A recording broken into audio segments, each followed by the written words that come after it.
Just £2. Or post your name and number to GB08 PO Box 8690 Derby DE1 9TT. UK only. Entrance must be 18 or over. Lines close at 5 p.m. on the 25th of October. Please check the closing time if listening or watching on demand. Good luck. Good afternoon, Britain. Your lunchtime update on the stories that matter across the UK. From breaking news and insightful analysis, inspiring stories and lively debates. You're comparing yourself to a former Prime Minister. Which is it? Stay informed, stay updated, stay entertained. I just don't know how anyone would not want to be there. Every weekday from midday. We are Good Afternoon Britain, only on GB News. Britain's news channel. Join me, Camilla Tominey, for a frank and honest discussion with those in power that cuts through the spin and gets to the heart of the issues shaping our nation. You haven't confirmed that you want to stand as leader, but you haven't ruled it out either. This report basically says that he's not fit to stand trial. Is he indecisive? Incompetent? I deliver the dose of reality Westminster needs. That's the Camilla Tominey Show at 9:30 every Sunday on GB News, the People's Channel, Britain's news channel. Hi there, I'm Michelle Dewberry and I'm going to take a second to tell you all about my show, Dubes & Co. We start off with the issues of the day. We then bring in both sides of the arguments. We get rid of the disrespect. And then you throw me into the mix. And trust me, I'll tell it exactly how it is. And then, of course, the magic ingredient, you at home. We mix it all together and what have we got, in my opinion, the best debate show in town. Monday to Friday, 6 till 7 on GB News, Britain's news channel. Are the newspapers getting you down? My wife didn't divorce me that month. Struggling to separate the wheat from the chaff? I know that it's a bit of a circus at the best of times. Well, don't worry. Headliners has got you covered. We'll take the burden of reading the day's news, and if we get depressed, who cares? It's an occupational hazard, frankly. That's Headliners on GB News from 11 p.m. till midnight, and the following morning, 5 till 6 a.m. on GB News, the comedy channel. Nah, just kidding. Britain's news channel.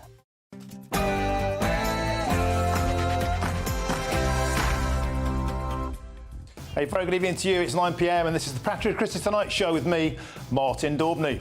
Now our country has voted decisively for change, for national renewal.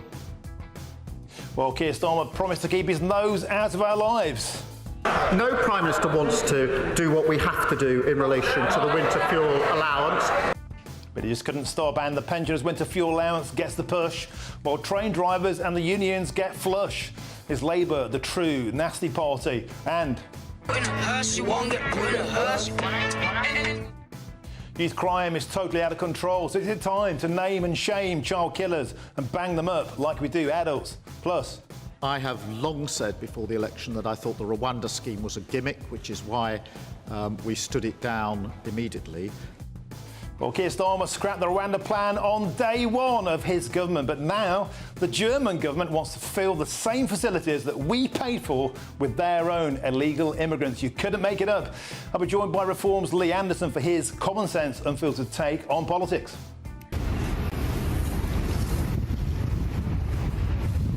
And here we go again. The pro-Palestine mob announced they're planning a wave of protest chaos and claim the Labour Party are dancing to their tune. On my panel tonight, it's the Telegraph's superstar columnist, Alison Pearson, looking fabulous, and Tory peer Lord Bailey and ex-Labour advisor Matthew Laza. And apparently now, dancing is working class. You know, yes, I'm working class, I like a dance, I like dance music.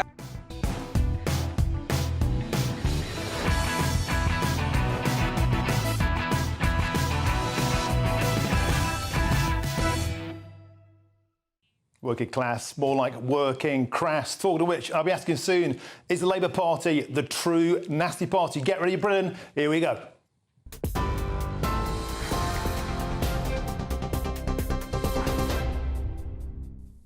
Good evening, I'm Sophia Wensler with your headlines just after 9 o'clock. The Home Office has confirmed it will not use RAF Scampton to house asylum seekers. Labour has scrapped the former Conservative government's plans to house asylum seekers at the former RAF base in Lincolnshire. Home Office Minister Dame Angela Eagle said the plan, which has already cost £60 million, fails to deliver value for money for the taxpayer. We've been speaking with local people in Scampton to hear their reaction to the news. Absolutely ecstatic. I'm over the moon. I don't think it's quite properly sunk in yet, and I'm sure I'll do a bit of a happy dance later. But yeah, I couldn't be happier. It's been a long time coming. Yes, so this is what we've been working really hard for 18 months, is to secure the future of the site. And today we've learnt that the site will no longer be part of the Asylum programme, and it will be disposed of, and therefore we can use our regeneration plans and proposals to move forward. Brilliant. Can't believe it. It's great news. Best news I've heard for a long time. Meanwhile, it's being reported that Germany is considering their own Rwanda migrant scheme using UK facilities.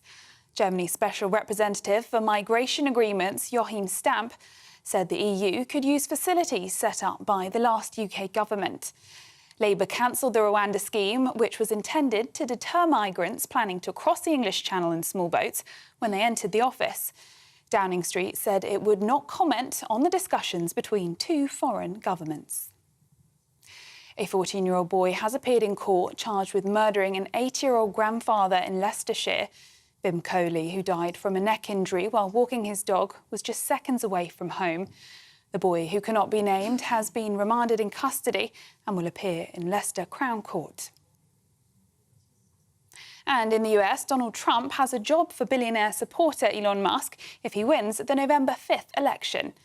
The Republican candidate laid out his economic vision for the country today, including the creation of a government efficiency commission that he said Elon Musk has agreed to lead if the former president is elected. Musk responded on his social media platform X, saying, "I look forward to serving America if the opportunity arises." Those are the latest GB News headlines for now. I'm Sophia Wensler, more in an hour. For the very latest GB News direct to your smartphone, sign up to News Alerts by scanning the QR code or go to gbnews.com/alerts.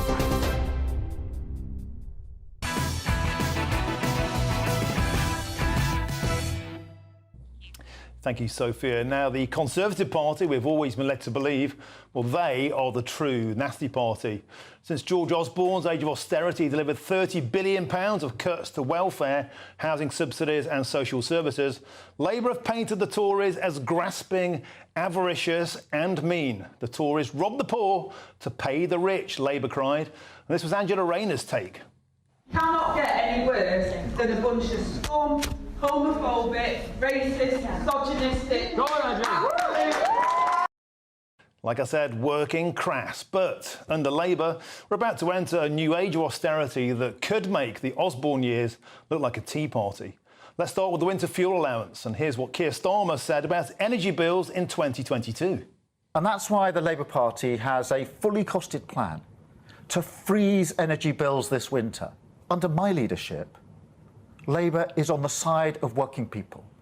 And under my leadership, we can have a fresh start for Britain. Freeze. Well, with £300 less in their meters this winter, will it be pensioners who are freezing? And here's what Rachel Reeves also said in 2017. She said this: "I'll never forget the woman I spoke to in my Leeds West constituency who had freezing hands and purple fingers because her pension wasn't enough to pay for her heating." Well, it seems that she did forget about what that pensioner said to her in Leeds West. And here's what Angela Rayner tweeted also back in 2017. Labour will protect the triple lock on state pensions, maintain the winter fuel allowance and free bus passes for pensioners. And yet, after all of their bluster in opposition, just 24 days into power, you guessed it, Labour scrapped that winter fuel allowance for a majority of pensioners anyway. And worse, Labour robbed that £1.4 billion from the elderly and they gave £10 billion in inflation-busting pay rises to their public sector chums. Now that is the action of a nasty party. Let's stick with pensioners for a moment. In 2017, when Theresa May proposed to lift the cap on social care costs, Labour dubbed it the dementia tax. But a month ago, Rachel Reeves quietly axed Boris Johnson's £86,000 cap on social care. Under Labour, your life savings and even your house could disappear to pay for your social care. So Labour introduced their own version of a dementia tax and barely anybody noticed. Now that is the actions of a nasty party. And next, thanks to the green-eyed monster of net zero, you're hammered with ULEZ schemes and low-traffic neighbourhoods. By 2030, they'll come for your car. And all of these disproportionately hammer the working poor and, of course, the elderly. And I put it to you again, those are the actions of a nasty party. In October, expect punishing tax raids on the haves to pay for the have-nots, like the £8 billion per year in unemployment benefits paid to 1.7 jobless immigrants, or the £6.6 billion annually we spend on our asylum bill. What about the £11.6 billion that the Labour Party has pledged to foreign climate aid? And the Labour people who never paid in a penny will win the jackpot, and people who've paid in all of their lives, well, they will pick up the tab. Make no mistake, it's the Labour Party that is the true nasty party. OK, now let's get the thoughts of my panel. And tonight I'm joined by the superstar Telegraph columnist, and that's Alison Pearson, Lord Bailey, the Tory peer, and, of course, Matthew Laza, former Labour advisor. Welcome to the show. Thanks to have your company. Let's start with you, Alison, if we could. So, the Tories were always portrayed as the avaricious, grasping, mean types. Are we seeing a new era? Suddenly the biscuit tin is empty, still blaming the Conservatives, of course, but are we about to see a real meanness from the Labour Party? Well, Labour always said austerity, it's a choice, isn't it? It's a choice. And now we're seeing Labour in government and they're making choices, because certainly taking the winter fuel allowance away from 10 million pensioners is a choice. And the fact is, Martin, is that these are not super wealthy, comfortable pensioners. The cut-off point is the pension credits limit, and that is people earning about £12,600 a year could be losing this winter fuel allowance. And as you said in your introduction, they're happily giving £11.6 billion in overseas climate aid. I mean, that's just basically code for, you know, dictators in Central African republics buying a new Mercedes diesel, isn't it, really? And another example, which I've been very concerned about this week, we saw David Lammy. Israel, as everybody knows, had the horrible grief and shock of 6 of their hostages being executed by these absolutely monstrous Hamas individuals.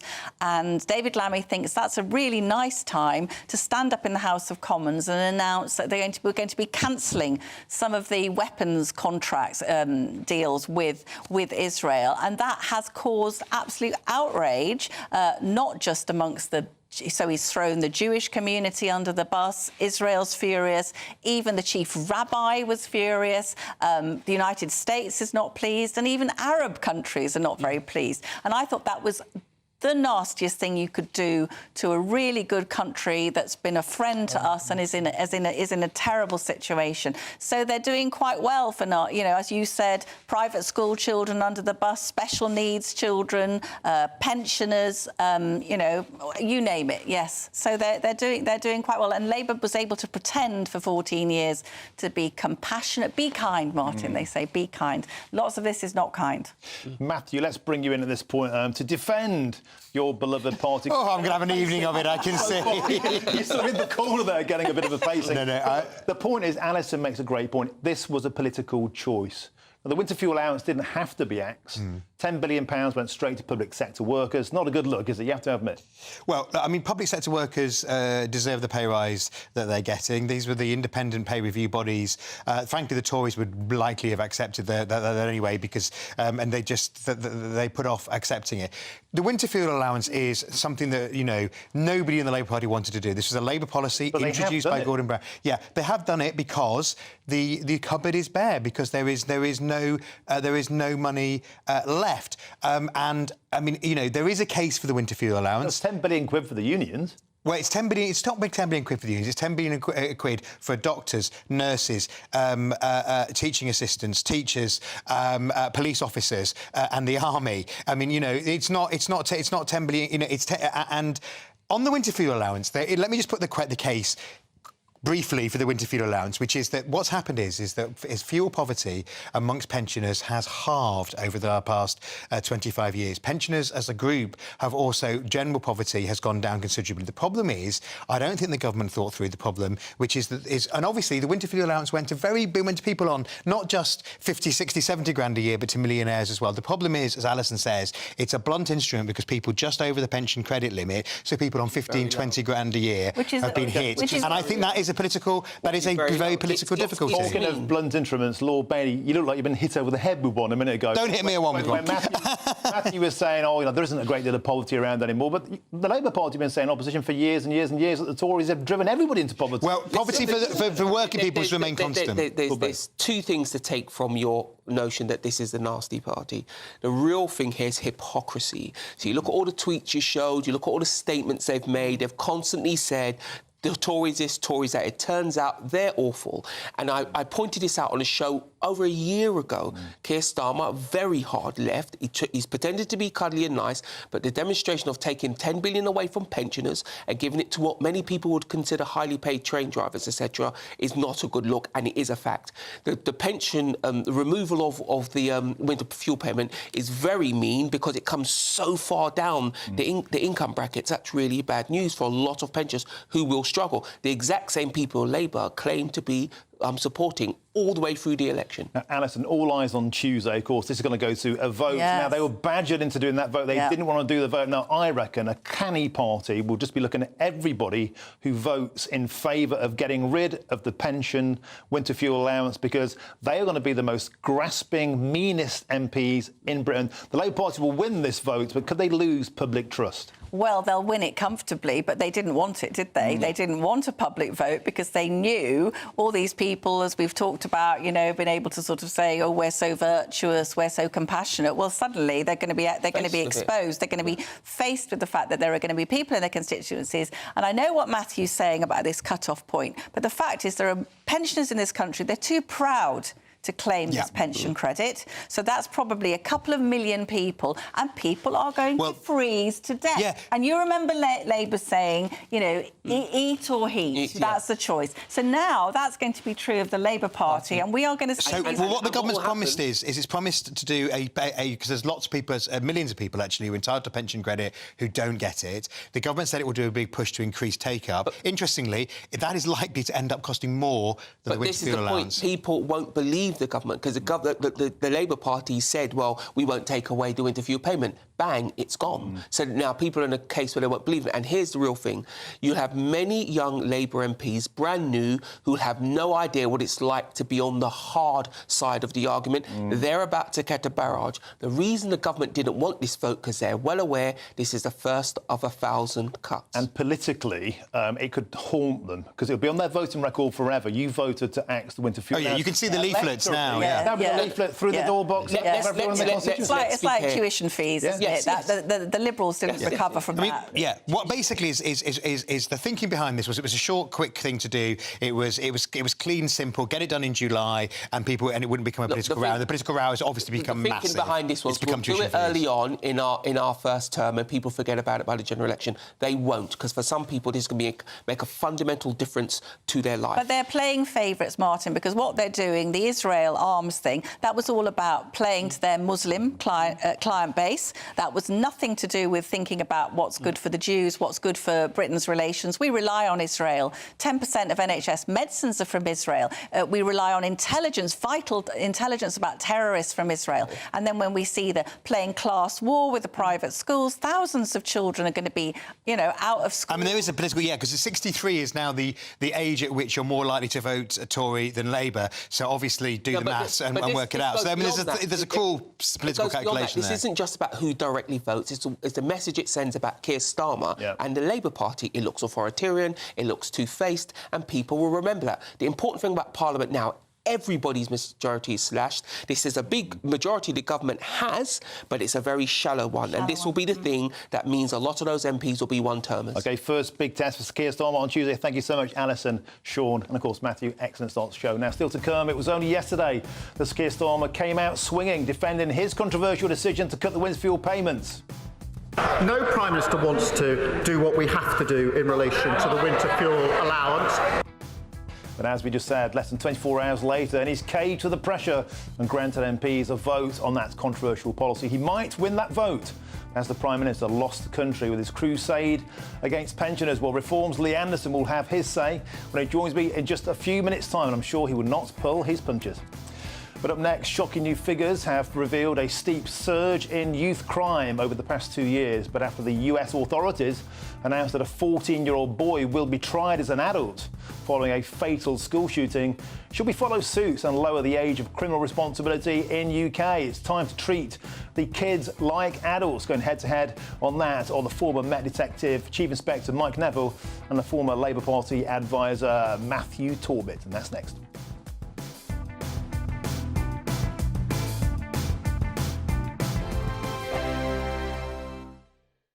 This is GB News, Britain's news channel. 70% of population will make a judgment on someone just by looking at them. And within 2-3 seconds, we make a decision if we like someone or not.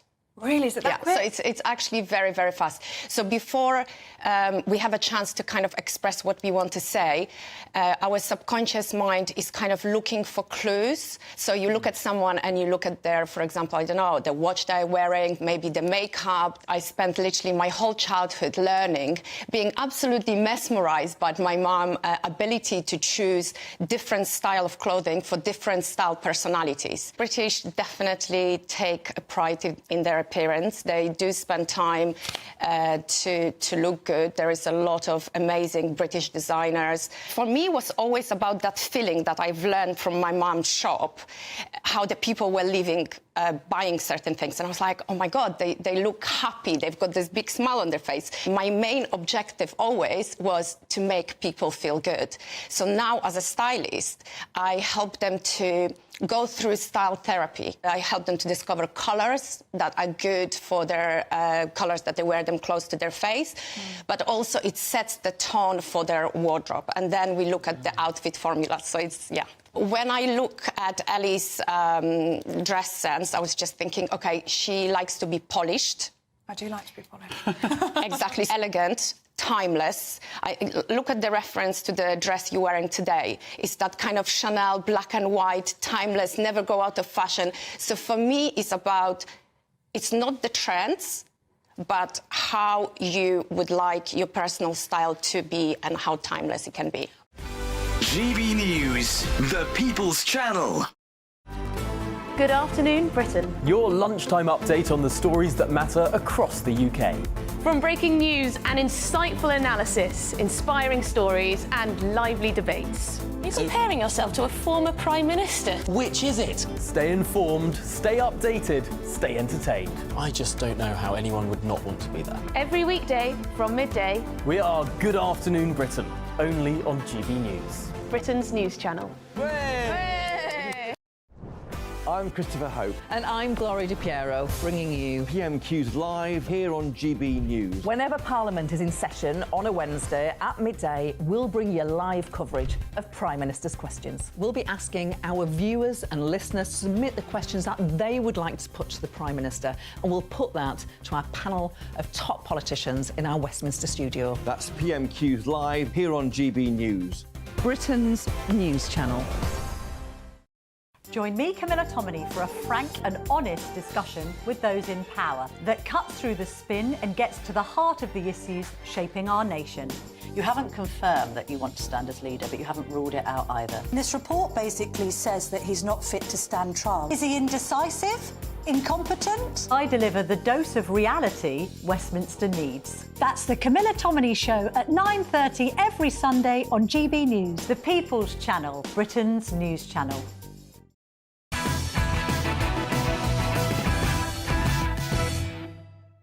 Welcome back. This is Patrick Christys tonight with me, Martin Daubney, only on GB News. Now it's time now for our head-to-head.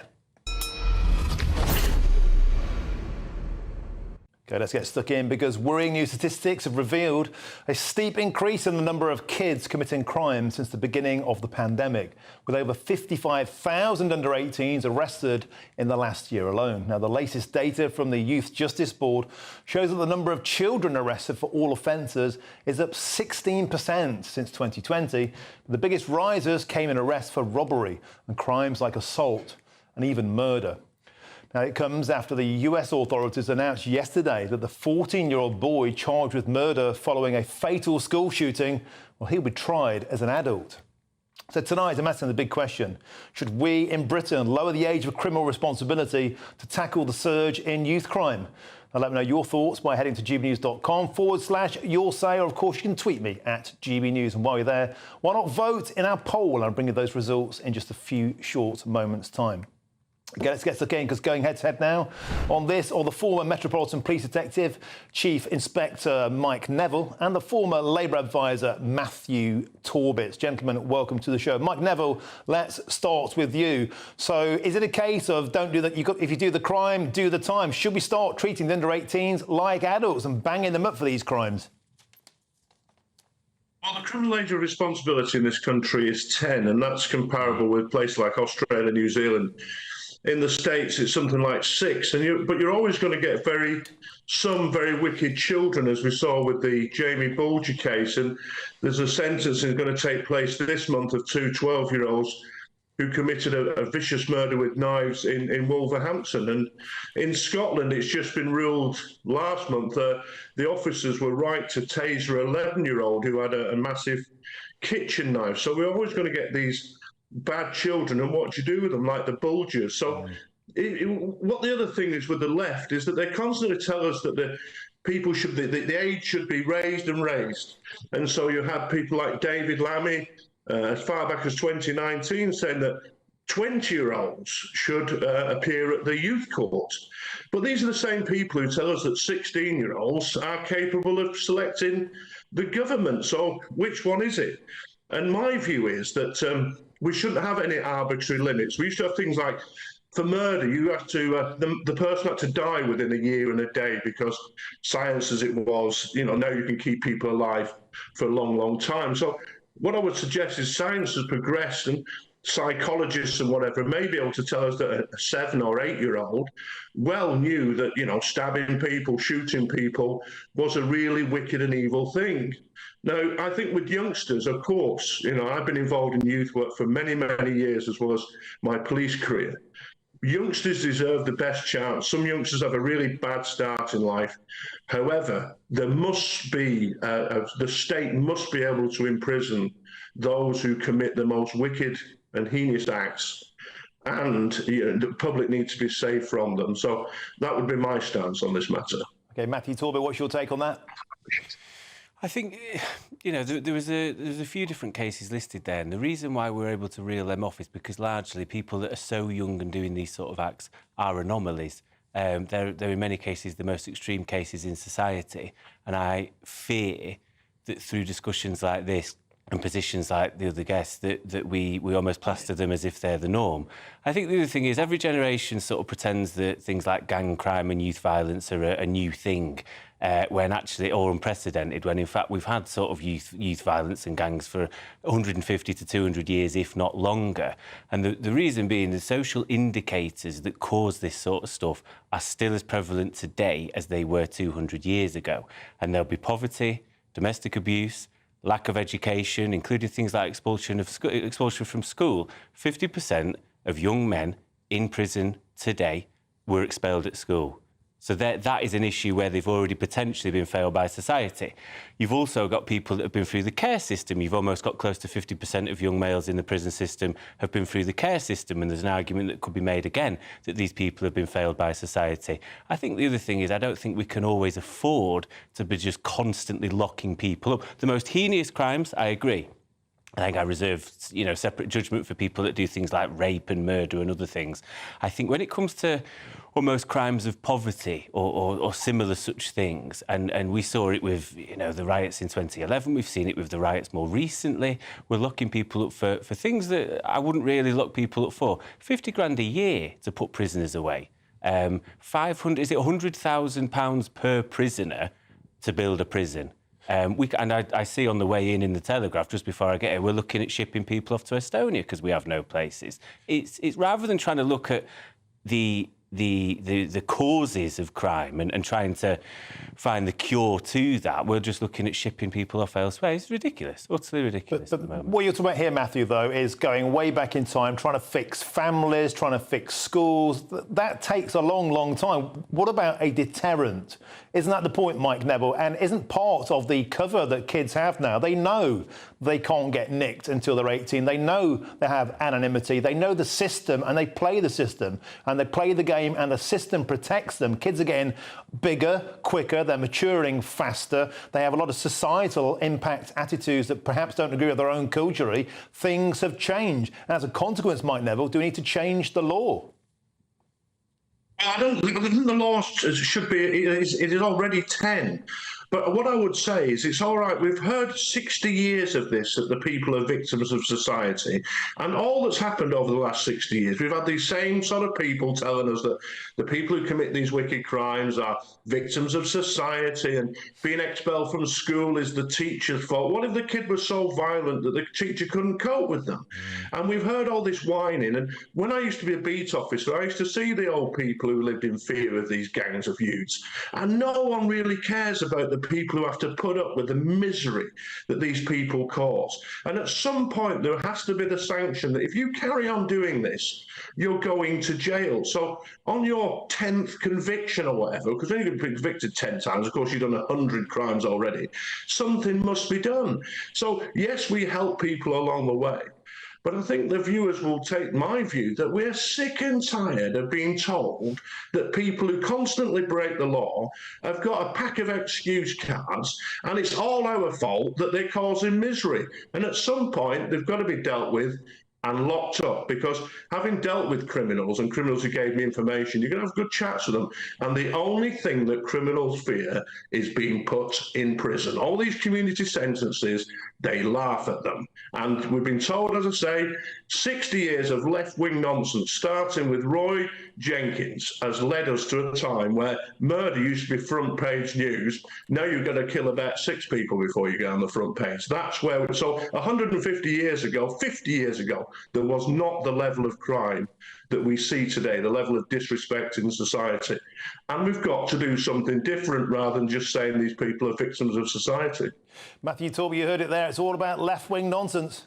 Yeah, well, that's, you know, it's amazing that Mike can speak with such confidence when what he is saying is utter nonsense himself. And I'll tell you why this is. He wants to tell me that people don't care and we laugh at this sort of stuff. He might have skin in the game as a police officer. Well, the thing is, Mike, I went through a community sentencing programme, and I believe I'm one of the proofs in the pudding when you actually take a chance on people. I was homeless as a teenager, right, through family breakdown, these society's ills that you say don't exist or that is left-wing nonsense, right? I was then groomed into a gang on the street, and what I did, I got sentenced to 12 months in prison. It was suspended for 12 months, and therefore was put into a community sentencing programme where I did 180 community hours. The deterrence is the fact that I had a criminal record for the next decade, struggled to find work, and if I wasn't given an opportunity by my friends' parents who took me in and guided me along a better path, the criminal record itself may as well be a death penalty, because the sooner you arrest people and put them away for things that could have been dealt with before all that, they're more than likely going to reoffend next time. Because what's the point? You come out of prison and you're a bum. No one respects you. You can't find work. You can lie and say you haven't got a criminal record. It gets found out in your DBS and then they don't employ you anyway and they sack you off. You've got no money, nowhere to live. Your kids are taken off you. Whereas actually, if you're inside, it's much easier because you might be somebody in there and you get three meals a week. End of the telescope, and the more you talk about this being left-wing nonsense and not taking personal stories into consideration and all people are bad and whatever else, that will never solve this situation. Your logic is that of a dinosaur, and I can only hope the Met and others move forward from it. It's gentlemen, a passionate and fair exchange, but we have to leave it there. Thank you very much, Mike Neville, of course, and Matthew Talbot. Excellent stuff. Thank you. Now, who do you agree with? Well, the question, should we lower the age of criminal responsibility responsibility. Mary on X says this, yes, for very serious crimes. And Mick, also on X, adds this, without a doubt, they need naming and shaming too. Ali, also on X, says no, kids deserve a second chance and naming them would rob them of that chance. Agreeing there with Matthew Torbett. And your verdict is now in. 90% of you agree that we should lower the age of criminal responsibility, while 10% of you say that we shouldn't. So that's a conclusive win there for people who think we should change the system. Thank you very much for your input. Now, coming up in just a few short minutes, do you remember this lot? Well, they're back and with a vengeance, because GB News can exclusively reveal that Youth Demand are planning more action in the wake of David Lammy's decision to ban some arms exports to Israel. To have the government just hand a victory to the pro-Palestine brigade. I'll be joined by the chairman of the National Jewish Assembly, Gary Mond, very soon. But first, the previous government's Rwanda deal just wasn't good enough for Sir Keir Starmer. I have long said before the election that I thought the Rwanda scheme was a gimmick, which is why we stood it down immediately. Well, guess what? It turns out now that the German government is interested in a Rwanda-style deal, and the hotels that were earmarked for the UK's now axed deal, and the ones that we paid for, are ready and waiting for them. Is this yet more proof that the Rwanda plan was Britain's only real hope of stopping the small boats? Well, Reform UK, Lee Anderson will have his say when he joins me next. Please don't go anywhere. Hello again, welcome to the latest update from the Met Office for GB News. It's been a miserable end to the day for the south and southwest, and we'll see further spells of heavy rain during the next 24 to 48 hours. Around this area of low pressure that's sitting over the continent, that's pushing some weather fronts up into the south, but they are tending to stall. Having said that, overnight, the heaviest of the rain will tend to fizzle away for a time. Still some heavy showers around towards the southeast, Wales for a time. But otherwise, a lot of cloud across the UK, especially in the south and the east.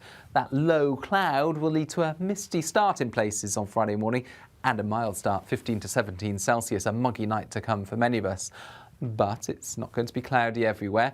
Certainly towards western Scotland, we'll see blue skies first thing on Friday. Plenty of sunshine out there and already a warm start to the day. It's going to get warmer as the day progresses. Northern Ireland seeing some decent sunshine, particularly towards the west. Likewise for southwest Scotland, Cumbria, Lancashire, North Wales. These are the areas where we didn't see much summery weather during the summer, but on Friday and Saturday, we'll see plenty of warm sunshine instead. The Midlands, East Anglia, some sunshine for a time, but across South Wales into the south of England, mostly around the M4 corridor and southwards, there'll be thick cloud and there'll be heavy outbreaks of rain on and off through the day, increasingly focused across parts of Somerset, Devon and Cornwall. That could cause some issues, localised flooding, transport disruption, that sort of thing. But elsewhere, we've got the sunshine, 25 to 27 Celsius, even as far north as northwest Scotland. Now, Saturday starts off similarly, but as we go through the day, there'll be less rain, I think, across southern parts. Still some showery outbreaks around, but otherwise a few drier interludes to be had as well. A lot of cloud elsewhere, increasingly so through the weekend, and becoming a little cooler. Tune in to Friday Night Live with me, Mark Dolan. GB News royalty with your perfect start to the weekend. Lucky us. Feisty and fearless guests. Well, I'm a normal person, so ask me. Honest opinions that raises more questions than a Gary Barlow tax return. and a few surprises along the way. Might be cold in this studio. That is Friday Night Live with me, Mark Dolan. 8 to 9 only on GB News, the People's Channel, Britain's news channel. Are the newspapers getting you down? My wife didn't divorce me that month. Struggling to separate the wheat from the chaff? I know that it's a bit of a circus at the best of times. Well, don't worry, Headliners has got you covered. We'll take the burden of reading the day's news, and if we get depressed, who cares? It's an occupational hazard, frankly. That's Headliners on GB News from 11 p.m. till midnight, and the following morning, 5 till 6 a.m. on GB News, the comedy channel. Nah, just kidding. Britain's news channel. Hi there, I'm Michelle Dewberry, and I'm going to take a second to tell you all about my show, Jubes & Co. We start off with the issues of the day. We then bring in both sides of the argument. We get rid of the disrespect. And then you throw me into the mix. And trust me, I'll tell it exactly how it is. And then, of course, the magic ingredient, you at home. We mix it all together, and what have we got? In my opinion, the best debate show in town. Monday to Friday, 6 till 7 on GB News, Britain's news channel.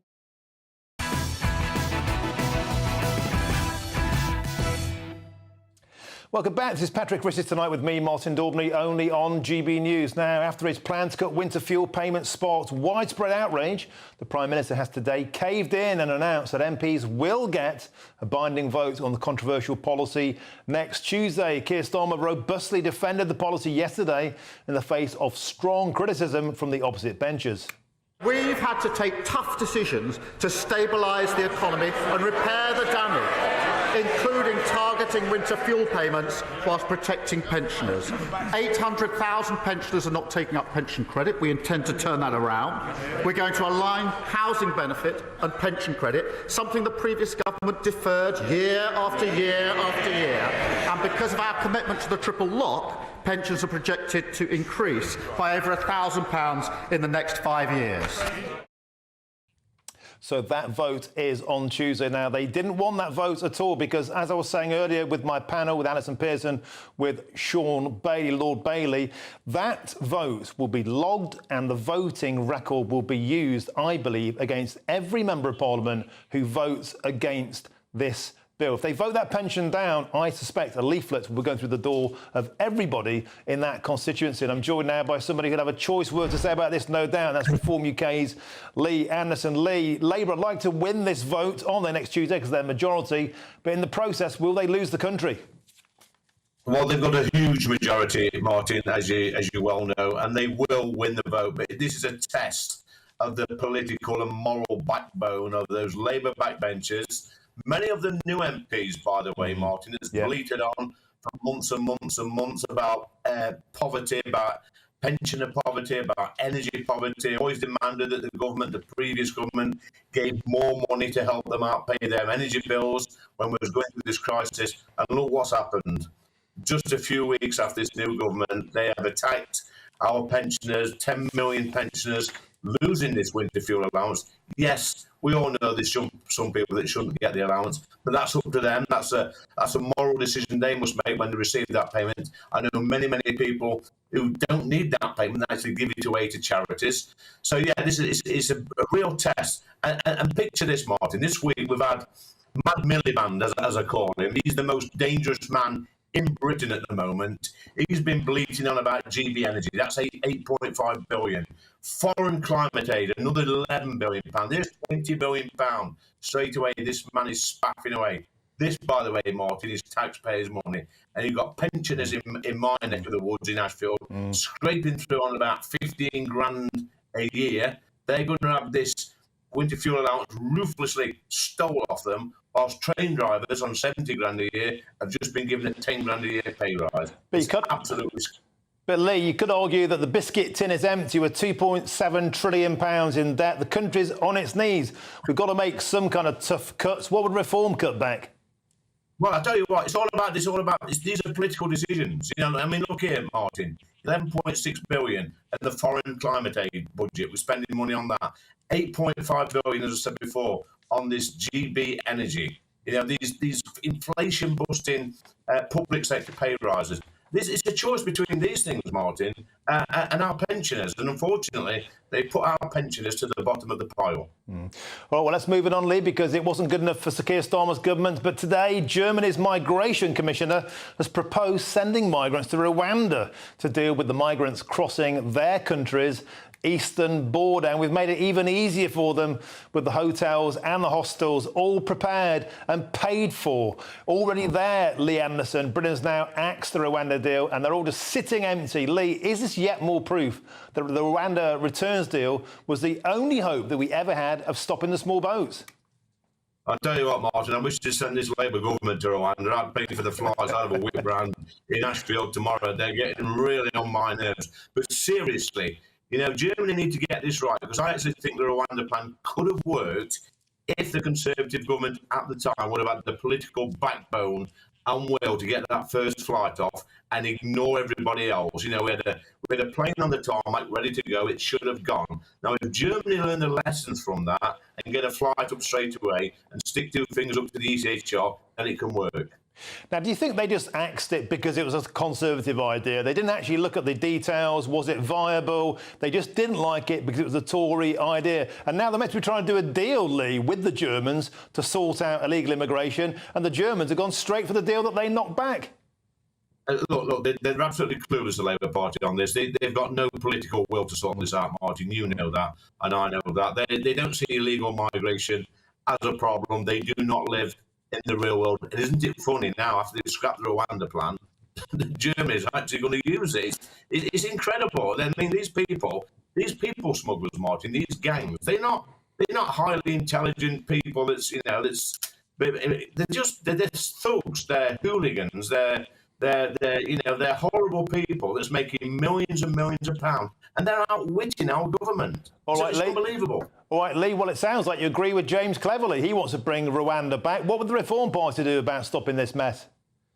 Well, you know what we'll do, Martin, and I said it from day one, even when I was in the Conservative Party. There's nothing stopping us from picking these migrants up in the channel when we pick them up in the boats and taking them straight back to France. We did it about 3 weeks ago. We took about 50 or 60 back to France. It takes courage, Martin. It takes political will. But these weak, bloody, these on the left that bang on about, oh, we can't do this, we'll have an international incident with France, they need to grow a backbone. You know what? Some of these people that's coming over on these boats, Martin, you've reported on GBNews many times, they are committing horrific crimes, and our country should come first.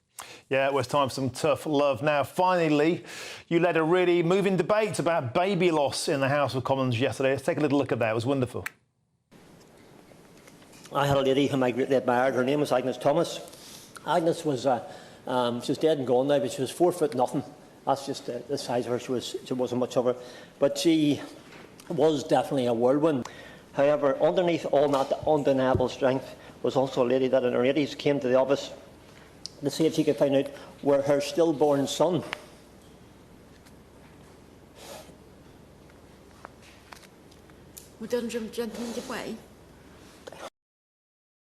Lee, it was a really, really moving debate. What prompted you to speak out about that, mate? Yeah, it was a difficult debate, Martin. I spoke for about 15, 20 minutes on the subject. I've had quite a few recently, Martin. Families come to see me at my surgery who's lost babies at the local hospital, and this is either, during pregnancy, during birth, or postnatal. And I felt I had to be a voice for these people. That someone's got complaints from the local hospital, but 1 in 5 baby deaths is preventable. And I thought, I've got to do right by these people. I brought them down to Parliament yesterday, a couple of the families, and had this debate. And yeah, it was sad, it was moving, but it was the right thing to do, I think, Martin, because it touches every family in this country. And it is something that lives with families forever. So hopefully the government will take note, and moving forward, we can get better systems in place at these local hospitals to make sure that some of these deaths are preventable. And Lee, I've got to say, I've been talking for years trying to get men to speak out about their mental health and get these feelings out. It can cause a lot of harm if you bottle a little bit. It's so nice to see blokes there speaking out about this. And I believe Nigel Farage also chipped in. He said that he struggles to talk about this topic in the past. He did, yeah, and Nigel spoke. He spoke very passionately about his niece, who he's very close to, who had a stillborn child. And like I say, Martin, this baby loss, it affects every single family in the UK. We need to talk about it more. And I got educated in that debate yesterday. There's lots of things I actually learned, because there was other MPs, there was female MPs that had miscarriages, lost children, and it was so sad, but it needed saying. I've got to say, Anderson, I watched that debate. It was really, really emotional. My child, God bless, he made it. He had a really tough birth. It brought back a lot of hard memories. But good on you, mate, for speaking out about a tough topic. That's a hard man with a soft centre. Lee Anderson, thank you very, very much for joining us. Always an absolute delight. Now, coming up, an Afghan asylum seeker with a criminal record was allowed into the UK after he convinced officials that he was a 14-year-old boy. But he wasn't, he was 19, and he then went on to murder an aspiring Marine. And now the Home Office has been spared for an inquest into this scandal. These are not time that officials were held accountable for their disastrous decisions. I'll tackle that topic at 10 o'clock. But next, remember this lot?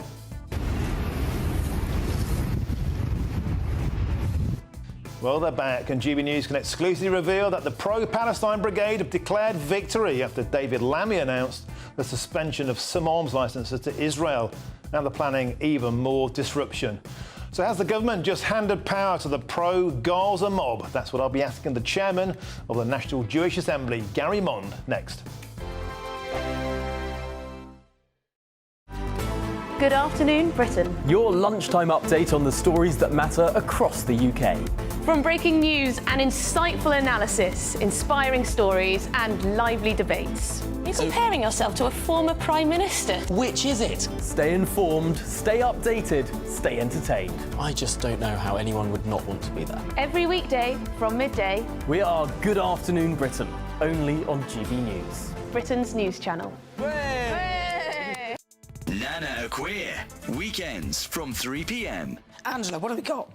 Hello, there's an awful lot, but I think the main interesting thing is that Prince Harry said a week or so, 2 weeks ago, I think it was, that he absolutely wasn't going to go to his uncle's funeral because there wasn't enough protection for him. His uncle, Lord Fellows, was married to Jane Spencer, who was Diana's sister, who was the most practical and helpful of the three children, the three girls, and she's done an awful lot for Harry. I thought it was just terrible. He wasn't going to go there, but he has been there.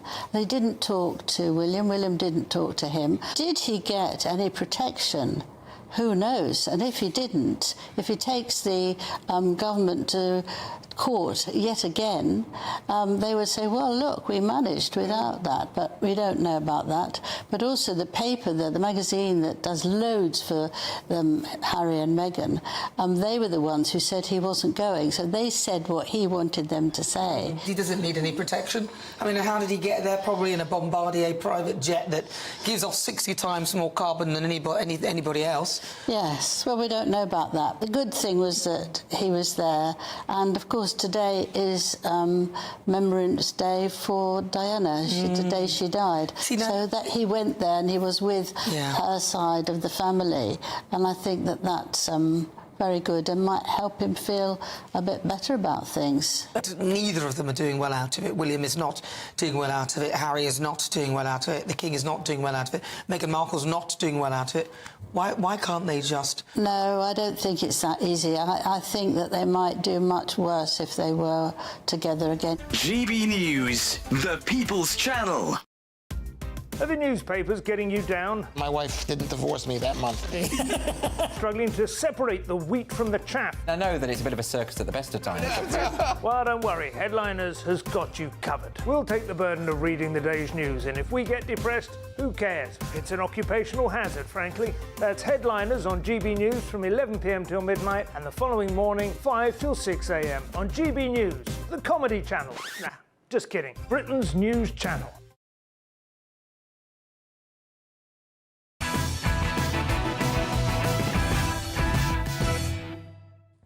Welcome back to Patrick Christys Tonight with me, Martin Daubney. Now, GB News can exclusively reveal that pro-Palestine and eco-demonstrators have declared victory over the Foreign Secretary David Lammy after he suspended 30 arms export licences to Israel. Youth Demand, an organisation formed of pro-Palestine demonstrators and also Just Stop Oil activists, have been responsible for stunts like this.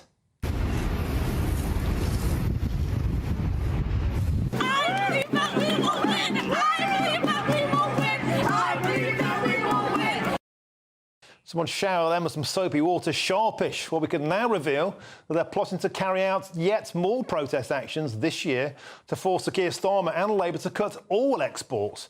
A Youth Demand source added this. This is just a start. We are exploiting the weaknesses within Labour. They have lost seats and supports due to other candidates being pro-Palestine. We will keep going, and we will get what we want. Well, it's an astonishing state of affairs, and I'm joined now by the chairman of the National Jewish Assembly, Gary Mond. Gary, has the government caved in to these protesters? Yes, it certainly has, and my fear is it's going to cave in a lot more in the months and years ahead. What Labour is looking at is its left wing. It's worried that it's going to lose some of its members of Parliament to Jeremy Corbyn's new group, and it doesn't want to do that. And what is happening is that it's taken the simple calculations. Look at the calculation that the votes behind the pro-Gaza movement are far greater than the Jewish votes who may take an opposite side. The government is doing a simple electoral calculation, and it is betraying the Jewish community as a result. Now, these people, they would like to claim that they're making this happen, and they are saying, we made this happen. Let's be clear, it did not become because of the bombing of schools, of hospitals or refugee camps. It was the Labour Party's fear of us increasing resistance and we made them do a U-turn. Is it really possible that students, these unwashed types, are literally influencing government policy? You have to look a little bit deeper than that. Who are the students representing? What sort of political viewpoint are they representing? They're representing the far left in this country, and they've also got the support of the Islamists, the fundamentalist Islamists, and it's a big constituency. They're just the foot soldiers, really. And I fear that the statement that you've read out is largely true. How many people within the Labour Party do you think actually agree with the pro-Corbyn, pro-Gaza independence? They're still within the party, but there are a lot of the same old names that seem to actually take the position of this lot. I'm not a member of the Labour Party, but I have been watching, and I think it's a substantial number. I couldn't tell you how many, but it is substantial. So what happens to them? Do they stay within the tent causing trouble, or do you think they might get booted out? This is a tactic, really. The question is that can they, over the course of the next 2 or 3 years, possibly even remove Keir Starmer as Prime Minister? There's an outside chance they might be able to do that. And if they were to leave, they would go off to Jeremy Corbyn's new group and do very well at elections. I think the general theme, actually, on the bigger political side is the Conservatives are going to lose votes big time to Reform UK, and Labour are going to lose votes big time to the Corbyn group. And this is a tendency we're seeing across Europe, funnily enough. If you look what's happening in Germany and France, that the centre is collapsing because the centre has failed to deliver for its populations. Now, Gary, Sir Keir Starmer, he said that this was a legal decision. It was a decision that was taken, that the pulling of these 30 contracts out was a legal choice. It wasn't a political choice. It wasn't a positional choice. Do you believe that? No. And the reason I don't believe that is there's so many hypocritical cases around the world of the British government, and indeed other governments as well, supporting Saudi Arabia, Turkey in their massacre of the Kurds, for example, and other situations which are far more clear-cut, and they haven't taken action. This is a political decision. They're using the law as a smokescreen. Gary, what about the timing of this? There's been huge criticism. It was announced the day after 6 hostages were brutally murdered by Hamas. Is the timing coincidental or just clumsy? You could say it's clumsy, but I don't really care about the timing. I care about what happened, that the hostages were murdered in cold blood. And I think that the action of trying to restrict arms sales to Israel shouldn't happen at any time. It's not a question of this particular time. Although, of course, we've had a horrible situation in Israel, which the whole of Israel is grieving about, and many Jewish communities around the world are very, very upset with what's been happening. OK, Gary, let's just keep going for a moment, if we could. How is the mood in the British Jewish community? These sort of things just seem to be adding to the feeling that they're increasingly unwelcome. I think the Jewish community is very nervous. There are some people who actually would go so far as to say they feel terrified. Wow. And we have got another one of these big so-called pro-Palestinian, but they're really Jew-hating marches taking place on Saturday. Dear, oh dear, never ends. Gary Mon, thank you very much for joining us in the studio, and always a delight to have your company. Thank you very much. Now, coming up next, the Home Office has avoided an inquest into how a violent Afghan asylum seeker who murdered an aspiring Royal Marine was ever let into the UK in the first place. He lied. He was 14. He was 19. He had a criminal record. He'd already killed twice. Yet he was allowed to stay here. Is it time we started holding officials accountable for their disastrous decisions? I'll give you my take at 10 o'clock. That warm feeling inside from Boxed Boilers, sponsors of weather on GB News. Hello again, welcome to the latest update from the Met Office for GB News. It's been a miserable end to the day for the south and southwest, and we'll see further spells of heavy rain during the next 24 to 48 hours. Around this area of low pressure that's sitting over the continent, that's pushing some weather fronts up into the south, but they are tending to stall. Having said that, overnight, the heaviest of the rain will tend to fizzle away for a time. Still some heavy showers around towards the southeast, Wales for a time. But otherwise, a lot of cloud across the UK, especially in the south and the east. That low cloud will lead to a misty start in places on Friday morning and a mild start, 15 to 17 Celsius, a muggy night to come for many of us. But it's not going to be cloudy everywhere. Certainly towards western Scotland, we'll see blue skies first thing on Friday. Plenty of sunshine out there and already a warm start to the day. It's going to get warmer as the day progresses. Northern Ireland seeing some decent sunshine, particularly towards the west. Likewise for southwest Scotland, Cumbria, Lancashire, North Wales. These are the areas where we didn't see much summery weather during the summer. But on Friday and Saturday, we'll see plenty of warm sunshine instead. The Midlands, East Anglia, some sunshine for a time, but across South Wales into the south of England, mostly around the M4 corridor and southwards, there'll be thick cloud and there'll be heavy outbreaks of rain on and off through the day, increasingly focused across parts of Somerset, Devon and Cornwall. That could cause some issues, localised flooding, transport disruption, that sort of thing. But elsewhere, we've got the sunshine, 25 to 27 Celsius, even as far north as northwest Scotland. Now, Saturday starts off similarly, but as we go through the day, there'll be less rain, I think, across southern parts. Still some showery outbreaks around, but otherwise a few drier interludes to be had as well. A lot of cloud elsewhere, increasingly so through the weekend, and becoming a little cooler. Looks like things are heating up. Boxed Boilers, sponsors of weather on GB News.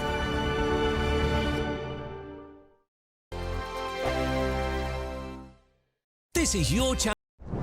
I'm Christopher Hope. And I'm Gloria Di Piero, bringing you PMQ's live here on GB News. Whenever Parliament is in session on a Wednesday at midday, we'll bring you live coverage of Prime Minister's questions. We'll be asking our viewers and listeners to submit the questions that they would like to put to the Prime Minister, and we'll put that to our panel of top politicians in our Westminster studio. That's PMQ's live here on GB News. Britain's news channel. Are the newspapers getting you down? My wife didn't divorce me that month. Struggling to separate the wheat from the chaff? I know that it's a bit of a circus at the best of times. Well, don't worry, Headliners has got you covered. We'll take the burden of reading the day's news, and if we get depressed, who cares? It's an occupational hazard, frankly. That's Headliners on GB News from 11 p.m. till midnight, and the following morning, 5 till 6 a.m. on GB News, the comedy channel. Nah, just kidding. Britain's news channel.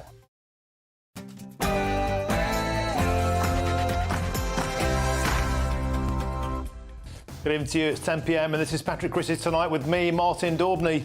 A family's fury as an Afghan asylum seeker who killed their son have repeatedly dodged deportation. Is it time to hold the Home Office accountable? Diversity monitoring. Goodness gracious me, they want to know about my sexuality. Well, I'm going to keep that very private. And ethnicity. There's my answer. It's a big no. The BBC are cutting hundreds of jobs but ploughing £80 million into yet another diversity drive. Have they got their priorities completely wrong? I have long said before the election that I thought the Rwanda scheme was a gimmick, which is why we stood it down immediately.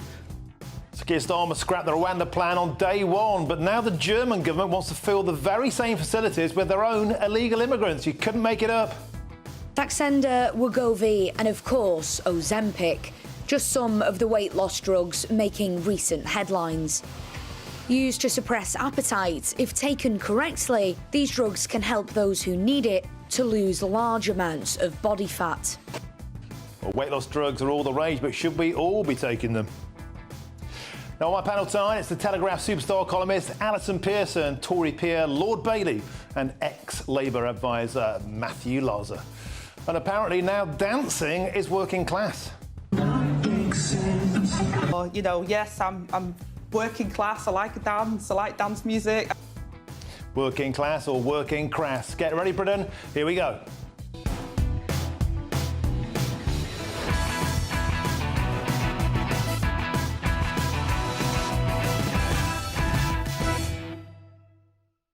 Coming next, I'll ask, is it time the Home Office are held accountable for migrants who kill? But first is your headlines with Sophia Wenzel.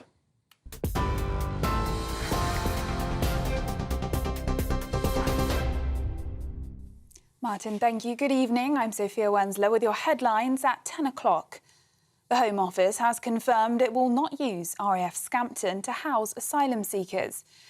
Labour has scrapped the former Conservative government's plans to house asylum seekers at the former RAF base in Lincolnshire. Home Office Minister Dame Angela Eagle said the plan, which has already cost £60 million, fails to deliver value for money for the taxpayer. We've been speaking with local people in Scampton to hear their reaction to the news. Absolutely ecstatic. I'm over the moon. I don't think it's quite properly sunk in yet, and I'm sure I'll do a bit of a happy dance later. But yeah, I couldn't be happier. It's been a long time coming. Yes, so this is what we've been working really hard for 18 months, is to secure the future of the site. And today we've learnt that the site will no longer be part of the asylum programme, and it will be disposed of, and therefore we can use our regeneration plans and proposals to move forward. Brilliant. Can't believe it. It's great news. Best news I've heard for a long time. Meanwhile, it's being reported that Germany is considering their own Rwanda migrant scheme using UK facilities. Germany's Special Representative for Migration Agreements, Joachim Stamp, said the EU could use facilities set up by the last UK government. Labour cancelled the Rwanda scheme, which was intended to deter migrants planning to cross the English Channel in small boats when they entered office. Downing Street said it would not comment on the discussions between two foreign governments. Back in the UK, detectives investigating the murder of a top chef attack near Notting Hill Carnival have released images of 16 potential witnesses. Museum Netu from Dubai was found unconscious with a head injury in Queensway in London and sadly died 4 days later. One man has been charged, but detectives are still piecing together the 41-year-old's movements from earlier that day. The Met Specialist Crime Commander is urging anyone who recognises the people in the images to come forward. Detectives believe these individuals may have vital information to aid the investigation. Police have released the first picture of a teenager suspected of shooting dead 4 people in the US state of Georgia. 14-year-old, described by police as pure evil, killed 2 students and 2 teachers at his high school. Colt Gray also injured 9 others with a semi-automatic rifle before surrendering to police. And Donald Trump has a job for billionaire supporter Elon Musk if he wins the November 5th election. The Republican candidate laid out his economic vision for the country today, including the creation of a government efficiency commission that he said Elon Musk has agreed to lead if the former president is elected. Musk responded on his social media platform X, saying, "I look forward to serving America if the opportunity arises." Those are the latest GB News headlines for now. I'm Sophia Wensler. More in an hour. For the very latest GB News direct to your smartphone, sign up to News Alerts by scanning the QR code or go to gbnews.com/alerts.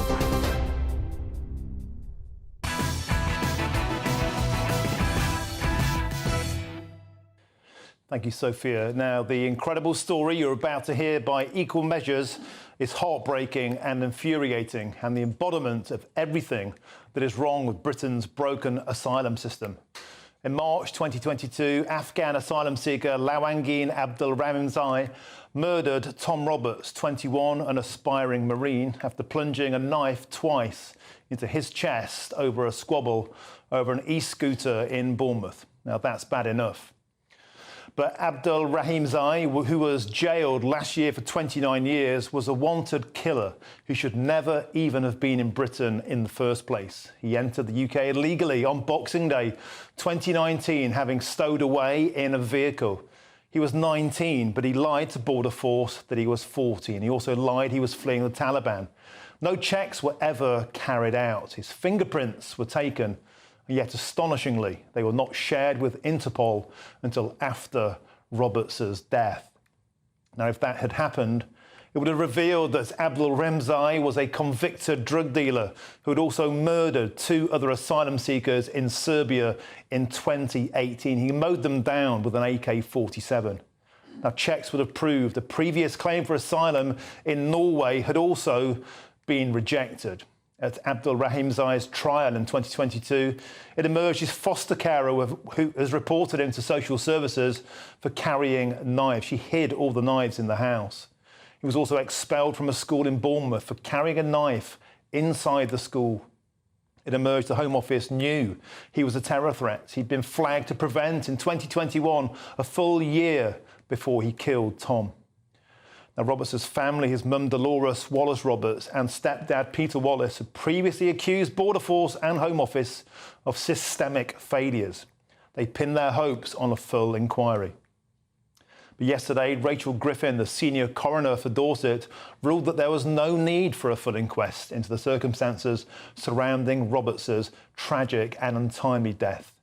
Miss Griffin acknowledged there were individual errors, but said they do not amount to a systemic failure. Roberts' mother said this: "The Home Office don't want to engage with us. Everything is wrong in this country and it will continue to happen again." Peter Wallace, Roberts' heartbroken stepfather, said this: "There were so many warning signs that he should not have been in this country here, and yet the Home Office did nothing at all about it." So the simple question tonight is this: is it time somebody in the Home Office was held accountable for the tragic loss of Tom Roberts? OK, let's get the thoughts now of my panel. And I'm joined by the Daily Telegraph superstar columnist Alison Pearson, Lord Bailey, the Conservative peer, and also by Matthew Laza, former Labour advisor. Welcome back to the show. I found that incredibly difficult to read out. I read that 5 or 6 times today just to try and stop myself weeping. In fact, even now, it's like incredibly difficult to think about stories like that. These people should never have been in Britain. He lied and cheated his way into Britain. He was multiple times picked up by the authorities. They simply failed to do their jobs. And now his mother and his stepfather can't even get a full inquiry. Panel, Alison, let's start with you. This is everything that's wrong with our asylum system. What on earth should happen? It's absolutely rotten, Martin, isn't it? I mean, as you say, you cannot believe it. There were so many opportunities to pick him up, but each time he's given the benefit of the doubt. It's a fact that thousands of asylum seekers have come to the UK and have claimed to be a child because it gives them an easier ride. And then, you know, then years later, as with this guy, he was 19. He was put into a secondary school in Bournemouth. This was a guy who had killed 2 people with a Kalashnikov. It's surreal. It's like some mad Sacha Baron Cohen comedy, except it's ended in the tragedy of the death of this wonderful young man, Tom Roberts. Another example, he went to a dentist, this scumbag, and the dentist said, "This isn't a child," and they informed the authorities, and the authorities said, "Oh yes, well, we'll have a look into that, but first we'll do a mental health assessment." This is the country we live in, and it's absolutely terrible. And we've also had the Abdulazidi case in January, another Afghan asylum seeker who threw acid at a woman and a child. 1 in 5, Martin, 1 in 5 of the people who come across on the small boats come from Afghanistan. That country is treating women and girls like livestock, and we are letting those people into our country. Germany is thinking of banning anybody coming into Germany from Afghanistan and Iraq. And I think we should do that because these people do not abide by civilisational values that we share here. Lord Bailey, the final heartbreak in this story is the mother, Dolores, and father, Peter, just pinning their hopes on a full inquiry to try and make sense of this, and more to the point, to try and make sure something like this can never, ever happen again. That's been denied to them, the reasons I went through in the monologue there. But it doesn't feel right, does it? It doesn't feel right. There can be so many mistakes, so many opportunities missed. The fingerprints that were never given to Interpol would have proven this guy was wanted for murder on the continent. How on earth can somebody get fingerprinted and that not get passed on? Do you think it is time, in this case, or indeed any like this, for proper, full, transparent inquiries and for somebody to be held accountable? Grenfell, they're saying we need somebody, an individual, to be held responsible for that killing, for manslaughter. Is it time to do the same with the Home Office? I believe that the Home Office should have welcomed an inquiry because they need to know why this happened. And the idea that there wasn't a systematic breakdown is ridiculous. There was an umpteen different times that a small intervention could have saved the life of this very fantastic man, Tom Roberts. He wanted to become a Marine. That's a really big thing. He wanted to serve this country, but yet he's been murdered. And I'll tell you why this is important. It's important about trust. If we let these things continue to happen, the British public will no longer trust foreigners. People come to the country. Not all foreigners who come in, very far from it, are criminals. But that's why you have to get on top of things like this. I sat in a debate in the House of Lords and heard people talking about how do we define if a person is a child or an adult when they come across and they claim asylum. And that whole debate erred on the side of caution. So we have to basically take people at the word. That's how I read that event. I think now the Home Office need to readjust and say, are we protecting the British public? That is our first duty, our major duty. And the current system, as this tragic case points to, would suggest that the safety of the British public is not uppermost in Home Office mind. Matthew, it feels time and time again that when these instances happen, it was like, oh, well, they said they were 14 and we couldn't give an intrusive test, genetic or dental, because of the human rights of the... I mean, the dental check isn't actually that intrusive because this guy was, you know, sprung by, as it were, by his dentist just doing a standard checkup, which all of us go for, and I don't think any of us finds unnecessarily intrusive. I have a friend who actually works with a social worker, senior social worker in a major city, who works with young asylum seekers, and one of the things she really worries about is the fact that actually, because of the issue, because the tests aren't done, the older asylum seekers are in there, and that they're preying and causing problems for the younger ones, the genuine kids. Because of course, one of the tragedies here is that the two people he killed in Serbia were asylum seekers. They weren't local Serbians. They were asylum seekers that he murdered. So I mean, you know, we have to think about the duty of care to those who we are giving refuge to, as well, obviously, a duty of care to all our own citizens. So it just shows how broken the Home Office is, and how, if anybody on the left thinks that, you know, we shouldn't be distinguishing between kids and a guy who was a 19-year-old double murderer who we put in a school in Dorset, I mean, it's just extraordinary. And I mean, I can see why legally the judge was saying, because interpreting the ECHR, they thought there wasn't a cause for an inquiry. I think the government needs to look at an inquiry into this. We should have our own inquiry. The government should do it, and what's interesting, they say they couldn't decide if he was a child or not, but how did the dentist know? That's the way you do it. But they won't let people have dental tests. They won't specifically send them to a dentist in case it's intrusive to their human rights. I'm sorry, they need to understand, they need to protect everybody else's human rights. The first and major job of any government is to protect its citizens. This is putting people at risk, and it's putting asylum seekers at risk as well, because people will start to reject them if we think they're dangerous. So that brings me to the big question, Alison Pearson. Is the Home Office fit for purpose? Well, certainly not. And something that did happen was they lost one case with one of these people claiming to be a child. And after that, Martin, caseworkers were told to give all the applicants the benefit of the doubt. All right? So it's gone way too far the other way. And as Sean has said, the first consideration should be, will this be safe for the British people who live here? It's not, will this be OK for this guy? And absolutely. And I think that the senior coroner, Rachel Griffin, who you quoted, it's just rubbish that she says that there were individual errors, but it doesn't amount to a systemic failure. It is a complete systemic failure. I mean he was referred to the PREVENT programme, which is for terrorism. There were about 10 things you could check off. And the idea that there's not going to be a proper inquest or an inquiry it's an absolute disgrace. And I feel so sorry for Tom Roberts' parents. And I've got to say, it goes to your point about accountability. Until somebody is held accountable, these things will continue to happen. The Home Office is a big, amorphous organisation. It can take an absolute battering, but so it will prevent change. Somebody in a very senior position needs to grip this problem and be held responsible, and that's the first step in making these things go. I mean, I was disappointed that the new government didn't abolish the Home Office. We need a department for immigration, migration. I'm partly Australian. Australia has it, New Zealand has it, and it works because you've got a clear focus. The Home Office's days are numbered. It's now 20 years since John Weasley wasn't fit for purpose. Just one final statistic. France, asylum seekers, 27% grant rate, OK? Yes.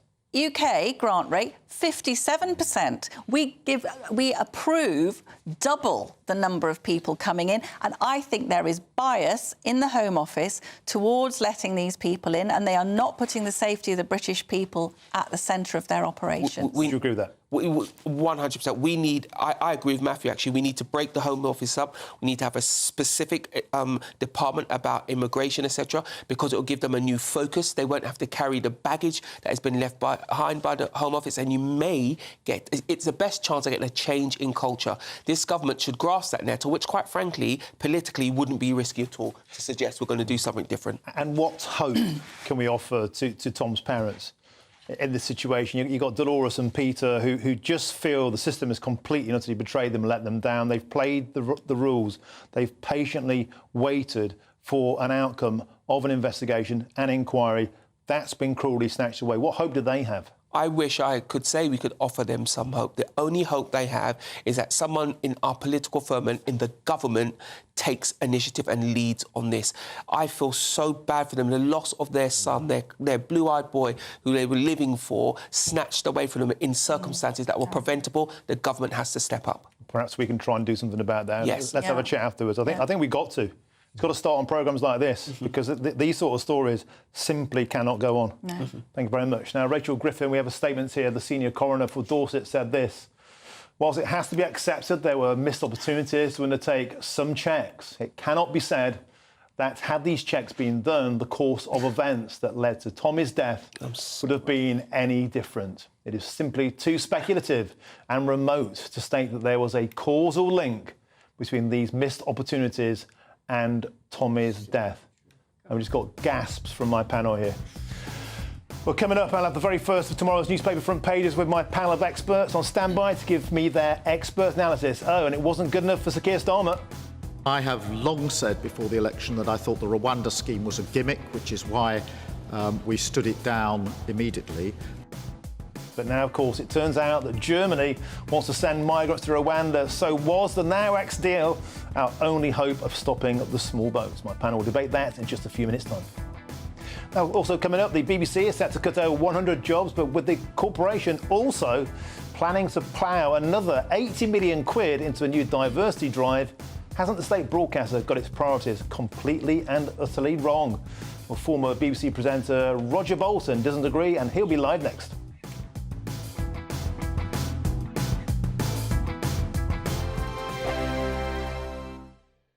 If you want your news to be straight talking, this is a nightmare for the Conservatives again. Down to earth. It's not just Nottingham where this is happening, is it? And most importantly, honest. Hard-working, middle-class taxpayers, they'll get their book thrown at them. Then catch me, Martin Daubney, Monday to Friday, 3 till 6 p.m. on GB News, Britain's news channel.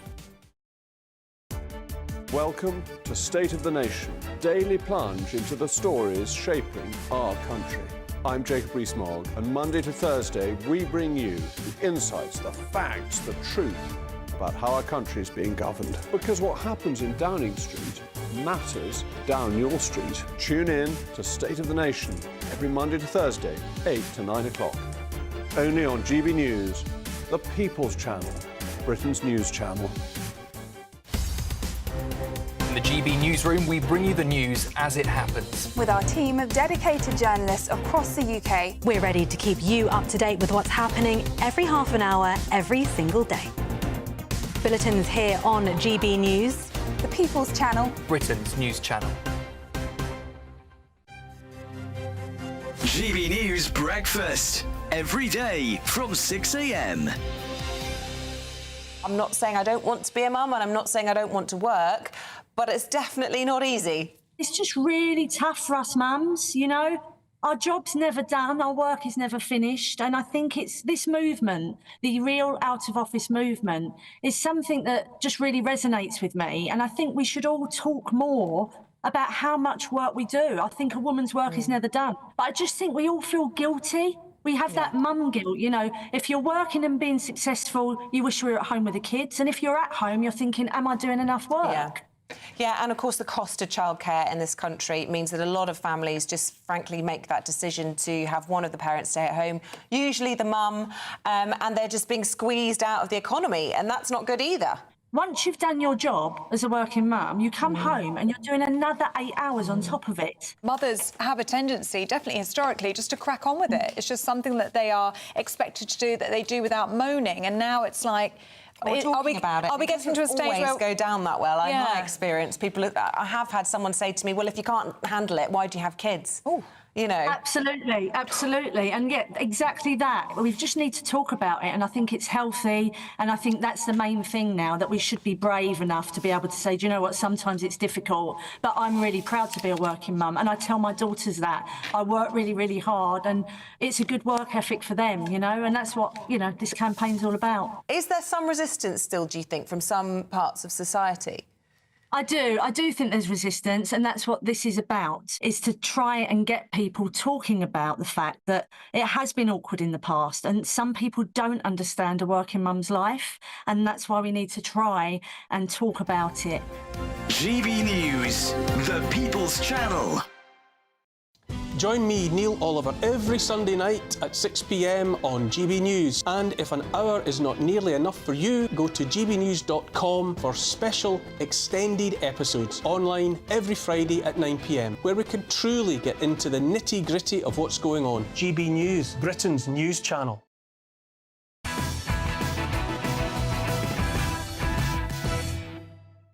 Welcome back to Patrick Christys tonight with me, Martin Dorby, standing in for Patrick. Now, the next story, the BBC today confirmed plans to cut over 100 jobs as the corporation battles to try and make £500 million of savings by 2026.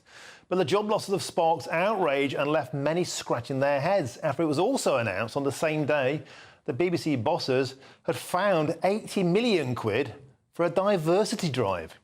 Now, the money will supposedly help the broadcaster increase its representation targets for ethnicity, disability and socio-economic diversity from 20% to 25% across all production roles. Well, I'm joined now by the former BBC executive and presenter, Roger Bolton. Roger, always a delight to have you on the show. So here's one for you. If you're trying to save 100 jobs, how about you don't spend 80 million quid on diversity? Well, yeah, but let's be clear. The BBC is in this financial trouble because the last government and the one before that decided to squeeze the BBC. So the licence fee is now worth the BBC has 35% less money in real terms than it had 10 years ago, right? So that's why the squeeze is happening. So it has to make cuts. At the same time, BBC has to acknowledge the fact that it has not been really representative of the country. I mean, let me give you an example. A third of the top managers in the BBC are privately educated. So this isn't just a question of different races or whatever, it's also about the white working class as well and the opportunities people have to actually get into the organisation.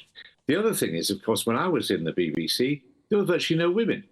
So you have to have policies to ensure that the people who run the BBC are truly representative of the country to which they're broadcasting. So in principle, diversity is a very good thing.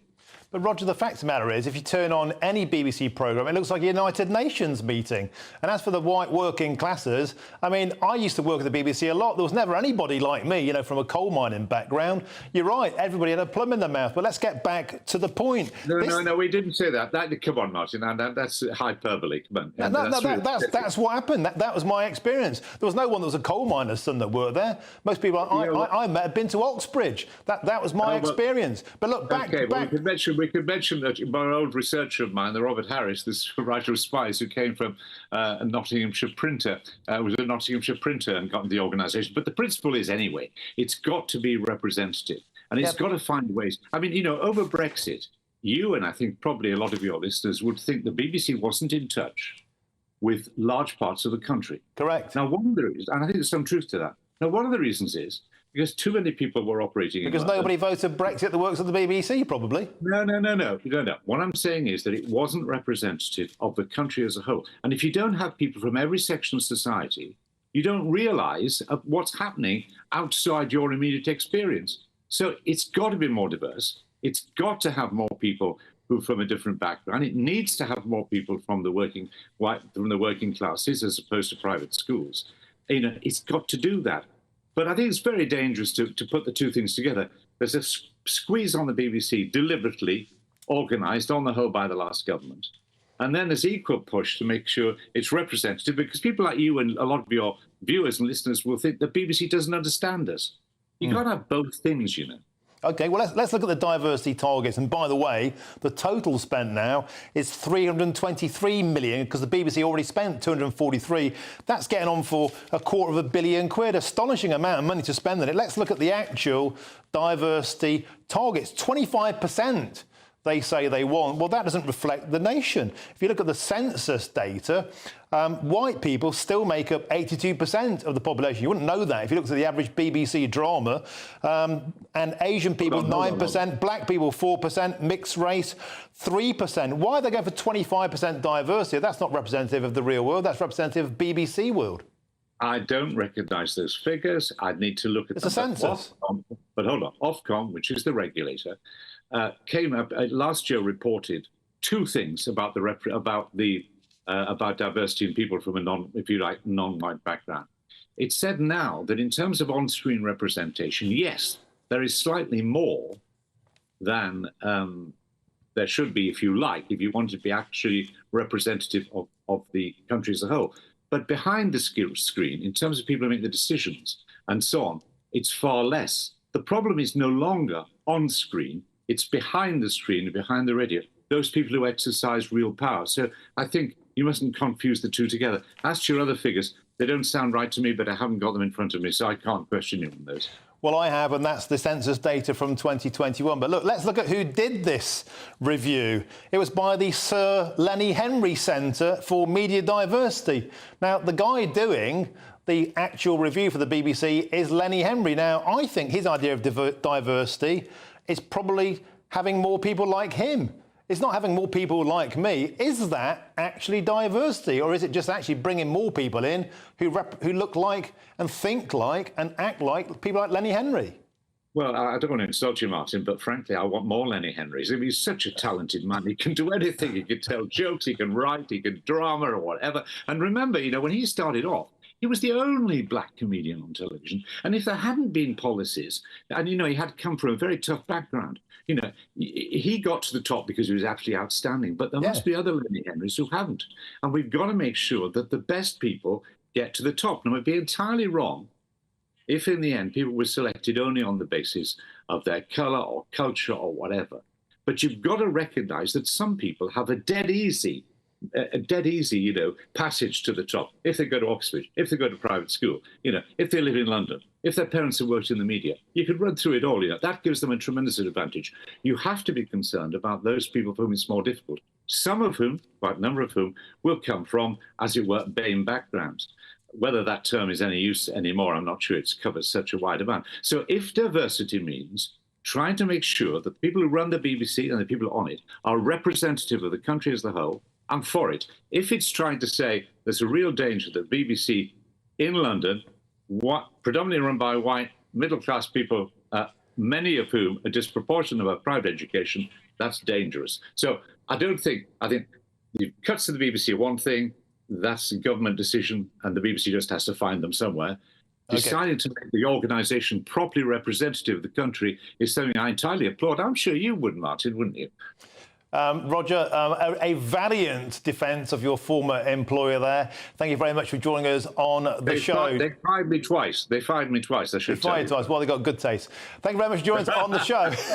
Now, I've got a statement here because the BBC spokesperson said this: "We have been clear that the significant funding pressures we face means that every division in the BBC needs to make savings. And while challenging, we aim to make these savings as far as is possible through voluntary redundancy, and we can confirm that we expect to deliver the changes without closing any major services." So there we go, sleep tight.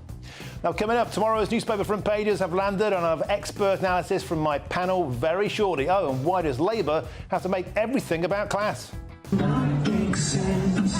Yes, I'm working class. I like a dance. I like dance music. Give me strength. All that and much more in just a few minutes' time. Don't go anywhere. This is Patrick Christys tonight with me, Martin Daubney, only on GB News. Hello again. Welcome to the latest update from the Met Office for GB News. It's been a miserable end to the day for the south and southwest, and we'll see further spells of heavy rain during the next 24 to 48 hours. around this area of low pressure that's sitting over the continent. That's pushing some weather fronts up into the south, but they are tending to stall. Having said that, overnight, the heaviest of the rain will tend to fizzle away for a time. Still some heavy showers around towards the southeast, Wales for a time. But otherwise, a lot of cloud across the UK, especially in the south and the east. That low cloud will lead to a misty start in places on Friday morning and a mild start, 15 to 17 Celsius, a muggy night to come for many of us. But it's not going to be cloudy everywhere. Certainly towards western Scotland, we'll see blue skies first thing on Friday. Plenty of sunshine out there and already a warm start to the day. It's going to get warmer as the day progresses. Northern Ireland seeing some decent sunshine, particularly towards the west. Likewise for southwest Scotland, Cumbria, Lancashire, North Wales. These are the areas where we didn't see much summery weather during the summer, but on Friday and Saturday, we'll see plenty of warm sunshine instead. The Midlands, East Anglia, some sunshine for a time, but across South Wales into the south of England, mostly around the M4 corridor and southwards, there'll be thick cloud and there'll be heavy outbreaks of rain on and off through the day, increasingly focused across parts of Somerset, Devon and Cornwall. That could cause some issues, localised flooding, transport disruption, that sort of thing. But elsewhere, we've got the sunshine, 25 to 27 Celsius, even as far north as northwest Scotland. Now, Saturday starts off similarly, but as we go through the day, there'll be less rain, I think, across southern parts. Still some showery outbreaks around, but otherwise a few drier interludes to be had as well. A lot of cloud elsewhere, increasingly so through the weekend, and becoming a little cooler. I'm Christopher Hope. From pop stars to politicians, I'll interview anybody in a pub who's got a political opinion. Join me every Friday on Spotify, Apple Podcasts, YouTube or gbnews.com, or wherever you get your podcasts. This is GB News, the People's Channel. I'm Mark Dolan and this is GB News, the People's Channel, Britain's news channel. Join me, Nana Akweer, for an informative, interactive news programme with a difference. It's fun. No, he didn't say that, Dave. I'm so surprised. I think there's an element of truth to that. Join me from 3 p.m. every weekend, only on GB News, Britain's news channel. I'm Emily Carver. This is GB News, Britain's news channel.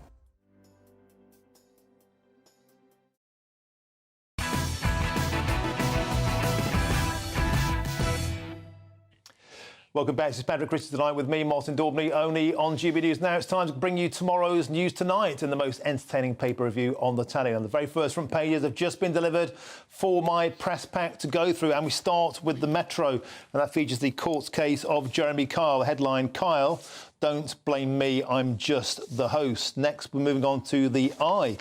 And the headline there caught my eye. Brexit's food rules set for delay to avoid price rises at supermarkets. This is about checks on fruits and vegetables being imported from the EU are once again set to be delayed because they could push up food prices in the UK.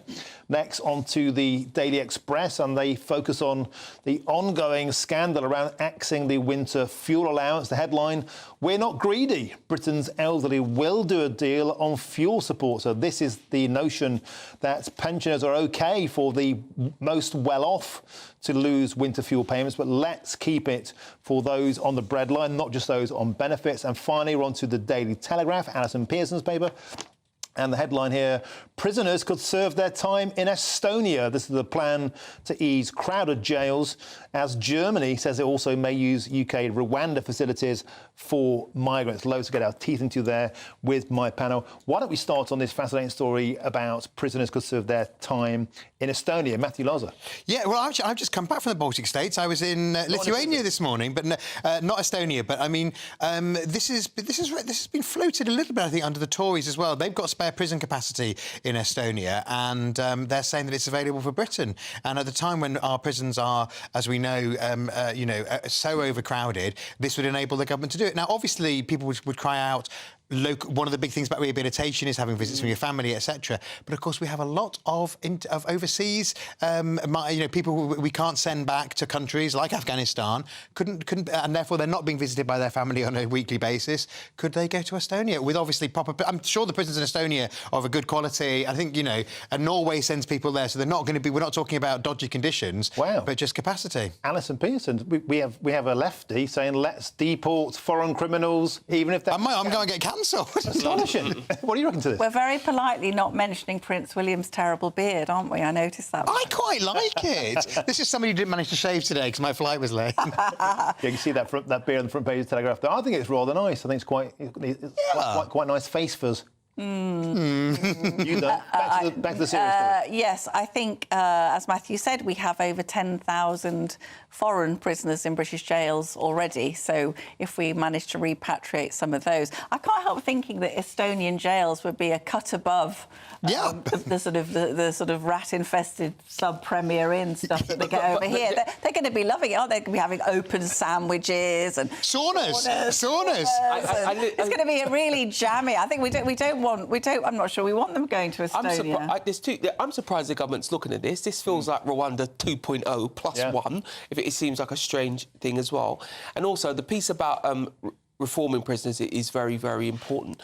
But I would be surprised if the government took this step, because, again, it would just feel like hypocrisy, because when the former government came up with a way of moving people offshore, they screamed racism. But that was moving the justice offshore, Sean. They screamed waste of money, etc., etc. This would be a big step, a very big step. They would still be convicted in British courts. It would just be serving a sentence in Estonia. And if you're an overseas prisoner, obviously, that would be less of an impact on you. Just serving a sentence when you're beyond our immediate care would be risky. I imagine there'd be campaigns launched against it. I personally think you could have a look at it, but I do think it'd be challenging. OK, well, let's move on now, because, Alison, your latest piece in The Telegraph, your column has lifted the lid on a drug that you say has helped to banish shame and transform your life for the better. Can you fill us in? Tell us a bit more.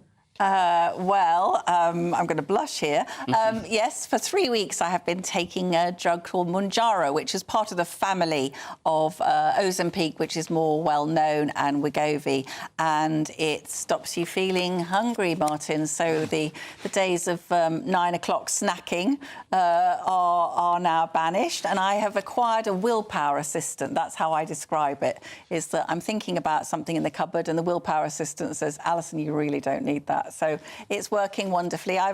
Today I weighed myself. I've lost 4.3% of my body weight, and most of that is chins, Martin. So well, I'm not going to comment on that. But you also say in your column it's not just about the weight loss. It has a profound effect on your. I mean, I'm no doctor. I'm not prescribing this. By the way, I did buy some of this stuff online just out of curiosity. I was too scared to take it. It's been in my fridge since February. I'm not that tubby. But anyway, back to you. So not just the physical side, but you say it's giving you like a general mood lift. Is that right? Yeah, I think I was having lots of sugar spikes. I think I was quite a sugar addict, so I'm just much, much calmer. I think my husband thinks I'm being nicer, which is a good sign. On a more serious point, I do think this could be the biggest revolution in medical science since the invention of the vaccination.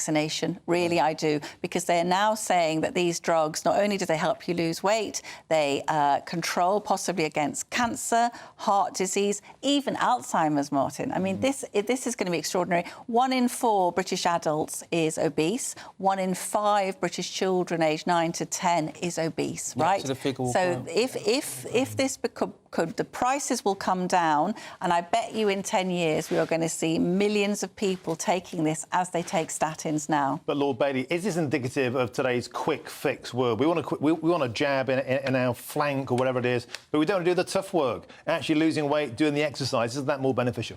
There'll be people sat at home now who get up every morning and walk the dog, don't eat that extra chocolate biscuit, who will say just that. I would say to them, your taxes would go down. I would say to them, your family will be happier. I think it's something the NHS need to look at. I think recently we just overtook the Americans with the proportion of our population that is obese. Obesity costs the National Health Service billions a year. It's the greatest contributor to amputations and blindness in the country.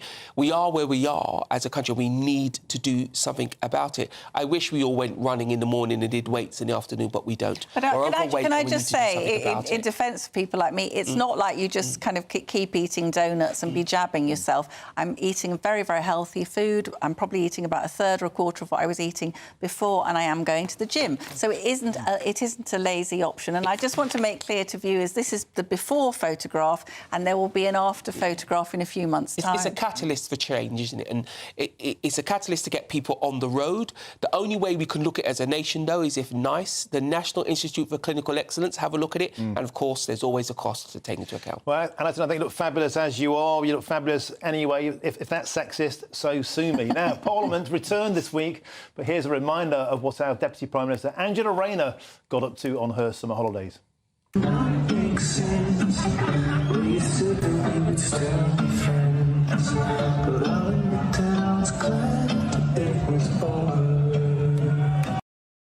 From dad dancing to mad dancing, well, she was hauled over the coals for her antics earlier on today.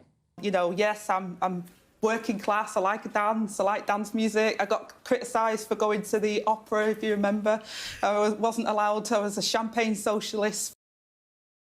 Alison, even dancing is about class. Why do the Labour Party have to make everything about class? Well, I don't think it's about that. I think what happened was, I think she had a go, didn't she, at Rishi being off enjoying himself. I think with the country, feels like everything's coming unravelling. It feels absolutely mad. They're all saying there's a 22 billion black hole and Ange is to be found in an Ibiza nightclub shaking her booty. I think it was more that, really. I actually like the fact she likes dancing. Politically, it was quite a bit of a problem because, I mean, this is the day after the story had been floated that people were going to be banned from smoking outside their local Wetherspoons. While she was off in Ibiza. I mean, you know, Angela's got great verve. I used to go. We were in the same constituency Labour Party for a while. We used to go knocking on doors, and afterwards, she would give me a lift home in a soft top Audi, and she'd say, "I'm just going to put on a few my favourite Hacienda dance tunes," and we'd bang out down the A6 in Stockport with the Hacienda top picks playing there. I have to say, the elderly councillors loved it. I've got to say that was an uncanny impression and quite a vivid. I'm a Mancunian, but you know. And I love my Hacienda classics too. I was a student in Manchester at the time of the Glory Days. Super stuff. Thank you very much. Now, thank you very much. Stop. Now, coming up, the votes have been counted and the results are in. So, which airport has been crowned the UK's worst? I reveal all. I want to crown tonight's greatest Britain and their Union jackass. But first, it's the rest of tomorrow's front pages. This is GB News, Britain's news channel. Many happy memories, and 9 in 10 Brits say certain foods evoke feelings of childhood nostalgia, with the mousse-like powdered dessert, Angel Delight, the most loved. Joining us now... I'm surprised by that. Yeah, what, Angel Delight? I'm surprised it's number one. Yes, very surprised. Well, to talk us through all of this is creator of the Crazy Sexy Food podcast, Hannah Harley-Young. Morning. Hi. I've brought a selection of things that really define my childhood, particularly the Viennetta ice cream. And I have brought you some butterscotch Angel Delight. Yay! I'm going to expose myself live on camera and say that I've never tried Angel Delight. Hannah? I know. I don't know what that says about me. I thought that was apple puree, actually. I'm so excited. Is it good? Oh, my goodness. Did I make it OK? Oh, yeah.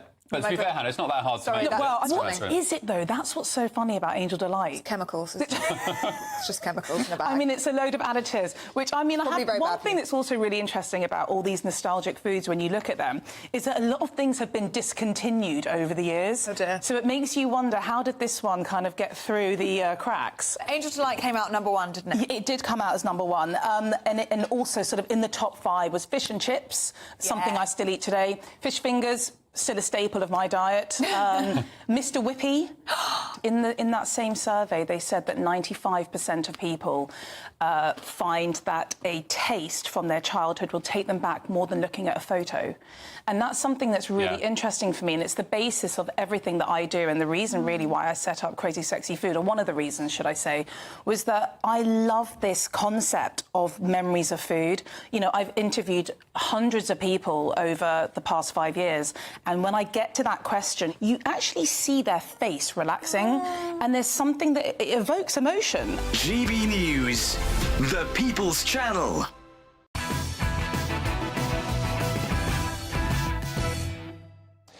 Welcome back to Patrick Christys tonight with me, Martin Daubney, only on GB News. Now it's time now to return to the liveliest paper review on telly, and more front pages have just been delivered hot off the press. Let's start with the Daily Mirror, which announces a royal exclusive, a monument for Queen Elizabeth. Apparently that's going to be built in St James's Park in London. That's the nearest park, of course, to Buckingham Palace. Next, on to the Daily Mail. Rwanda's back, but it's Germany planning to use it, and they want to put migrants in the facilities Britain paid for. We'll have much to say about that in a moment. Next, on to The Guardian, and they're saying no justice for the Grenfell tragedy until the next decade. So the report was out yesterday, and that's the advocates and the representatives saying they don't believe anything will happen any time soon. And then finally for this hour we have The Times. Again, a picture of splendid facial fuzz there of the Prince of Wales on the front. Alison Pearson rather taken by that, I don't think. The headline, however, being the firm behind Grenfell refit blocked from closing down. Cavalier architects await Blaze investigation. So that's the latest of the front pages. And let's go back to one of those stories. And it wasn't good enough for Starmer's government. But today, Germany's migration commissioner has proposed sending migrants to Rwanda to deal with the migrants crossing the country's eastern border. And we've made it even easier for them with the hotels and the hostels prepared for Britain's now axed Rwanda deal are simply sitting empty. And what this is about is the fact that it's going to be simply a handover, Alison Pearson, a system, a scheme axed on the very first day by Sir Keir Starmer of the new government. He was over doing a bromance tour, a European tour, looking for solutions, pan-European solutions with the French, with the Germans. Now, Olaf Scholz is just going to say, well, we're going to do what you should have done. Yes. Don't worry, Martin, because it only cost us 700 million quid. Crazy. That doesn't matter. Yes, well, I think this is very interesting because Germany and indeed lots of other EU countries, the migrant situation is extremely serious. Germany was the AfD, the far-right AfD, just did very well in some local elections recently, and Germany is seeing the population is really turning against Scholz and these mainstream politicians who have done really nothing about them being overwhelmed by immigration. So I think we're going to see not just Germany, we're going to see lots of countries have been talking about deals with Tunisia and Morocco. So while this is so typical of Britain, isn't it? We're going to be the softest touch in Europe because they're all going to have these deterrent schemes to send migrants. There's a big difference with the British scheme, which is that it would be so supervised by the United Nations, so it wouldn't be done under it. So people would be accommodated there, but it would be under United Nations auspices, which is different to the British scheme that's proposed. The big problem, I mean, Labour's not against offshoring. Labour's not against offshoring processing, but it's about doing going to do the same thing. It's not the same thing because they won't be dealt with by Rwandan courts. They'll be dealt with by German, but under German law. And so so you say about Tunisia, it's absolutely right. We need to get offshore processing going, but we need to do it under European law for fairness. The Labour government isn't going to do offshore processing. It's fundamentally the same thing. You'll be taking people from your native land, Germany, and processing them, storing them, keeping them, whatever term you want to use, in Rwanda. And what the Germans are demonstrating is Europe had run out of ideas and the British had one, and it turns out it's the best idea on the table. Denmark's doing it already. Yes, to be clear, other nations were looking at it whilst we were doing it. And what the Germans are going to have now is a real bargain because we footed a large part of the setup cost. And actually, that's why they're going after this. Tony Blair back in the day, Gordon Brown back in the day, David Blunkett back in the day, they all talked about containment processing in Africa. Suddenly it's not good enough for Sir Keir Starmer, but the final fag end in the pint, if you like, surely, is that Britain's paid for all this. It's simply sitting there waiting for the Germans, as ever, to roll out their towels and take the best seats. As ever, Keir Starmer was much more focused on being anti the government than being effective. And what he's found is he's landed in number 10. Congratulations. It's very difficult. You don't have a plan. You never had a plan. And the Germans are about to steal your best plan. And all across Europe, we're seeing now these people, they're terrified of the far right. We're seeing the far right rising across Europe. Germany, after the stabbings in Solingen recently by a Syrian asylum seeker, has said right, you can come, but it's going to be bed and bread. That's it. Absolute iron rations, nothing else. So my worry is that our offer here with benefits and phones and so on will make us more, not less attractive. OK, superb stuff now. We've got to move on because it's time, that part of the show, to reveal today's Greatest Britain and Union Jackass. So, panel, let's go over to you. Alison, give us your Greatest Britain. It is We Are Grenfell United, the groups of the bereaved and the survivors from that absolute terrible tragedy in which, let's not forget, 72 people, including 18 children, lost their lives. This group, Martin, have put up with hell, horrible, being overlooked, patronised, neglected, and now still trying to find the justice that is so deserved for those people who lost their lives totally unnecessarily, according to the inquiry report this week. An excellent choice. Lloyd Belly. My Greatest Britain is Margaret Thatcher, and not just because she's a Tory Prime Minister. She was the longest-serving Prime Minister since the Second World War, but it's actually to send a message to Keir Starmer. Instead of removing her picture from number 10, what you should be focusing on is how was she able to be such a reforming Prime Minister? Because I actually want the Labour government to succeed for the good of this country, and that will mean serious reform. So you should focus on being a reforming Prime Minister, as she was. Matthew, over to you. Yeah, mine's Nicholas Winton. It's the 85th anniversary this week of the final kinder transport that saw Jewish children escape the Nazis and find safety in Britain. Nicholas Winton was the British chap who cajoled and harassed the British authorities to give 669 children permits to escape. And this week, a street what was the station where they left from has been named in his honour. OK, three superb choices. I think the winner has to be Alison Pearson. We Are Grenfell. A laudable winner. Thank you. Three great choices, I think that had to be the clear winner. Let's move on to your nomination, Alison, for Union Jackass. It is that giant numpty, David Lammy, allegedly our Foreign Secretary, must be the least diplomatic human being ever to hold the office of our most senior diplomat. He's making us a laughing stock on the world stage. Apart from that, you love him. Lord Bailey.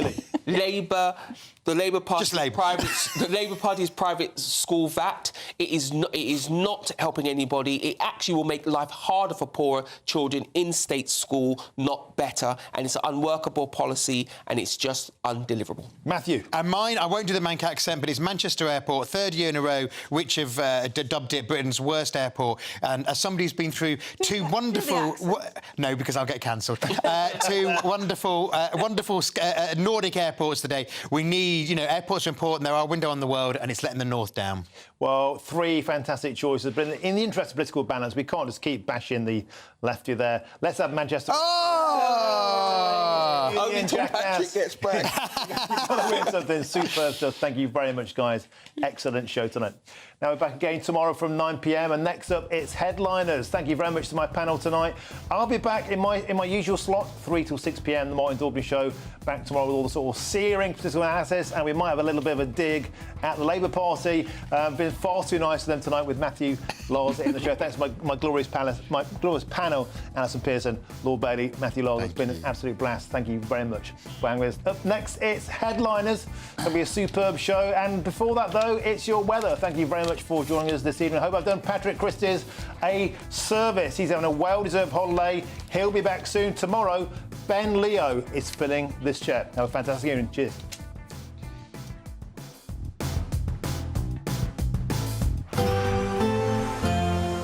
A brighter outlook with Box Solar, sponsors of weather on GB News. Hello again, welcome to the latest update from the Met Office for GB News. It's been a miserable end to the day for the south and southwest, and we'll see further spells of heavy rain during the next 24 to 48 hours.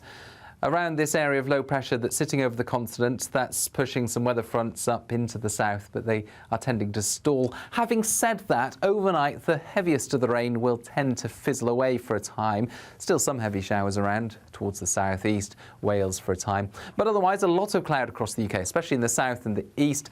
That low cloud will lead to a misty start in places on Friday morning and a mild start, 15 to 17 Celsius, a muggy night to come for many of us. But it's not going to be cloudy everywhere. Certainly towards western Scotland, we'll see blue skies first thing on Friday. Plenty of sunshine out there and already a warm start to the day. It's going to get warmer as the day progresses. Northern Ireland seeing some decent sunshine, particularly towards the west.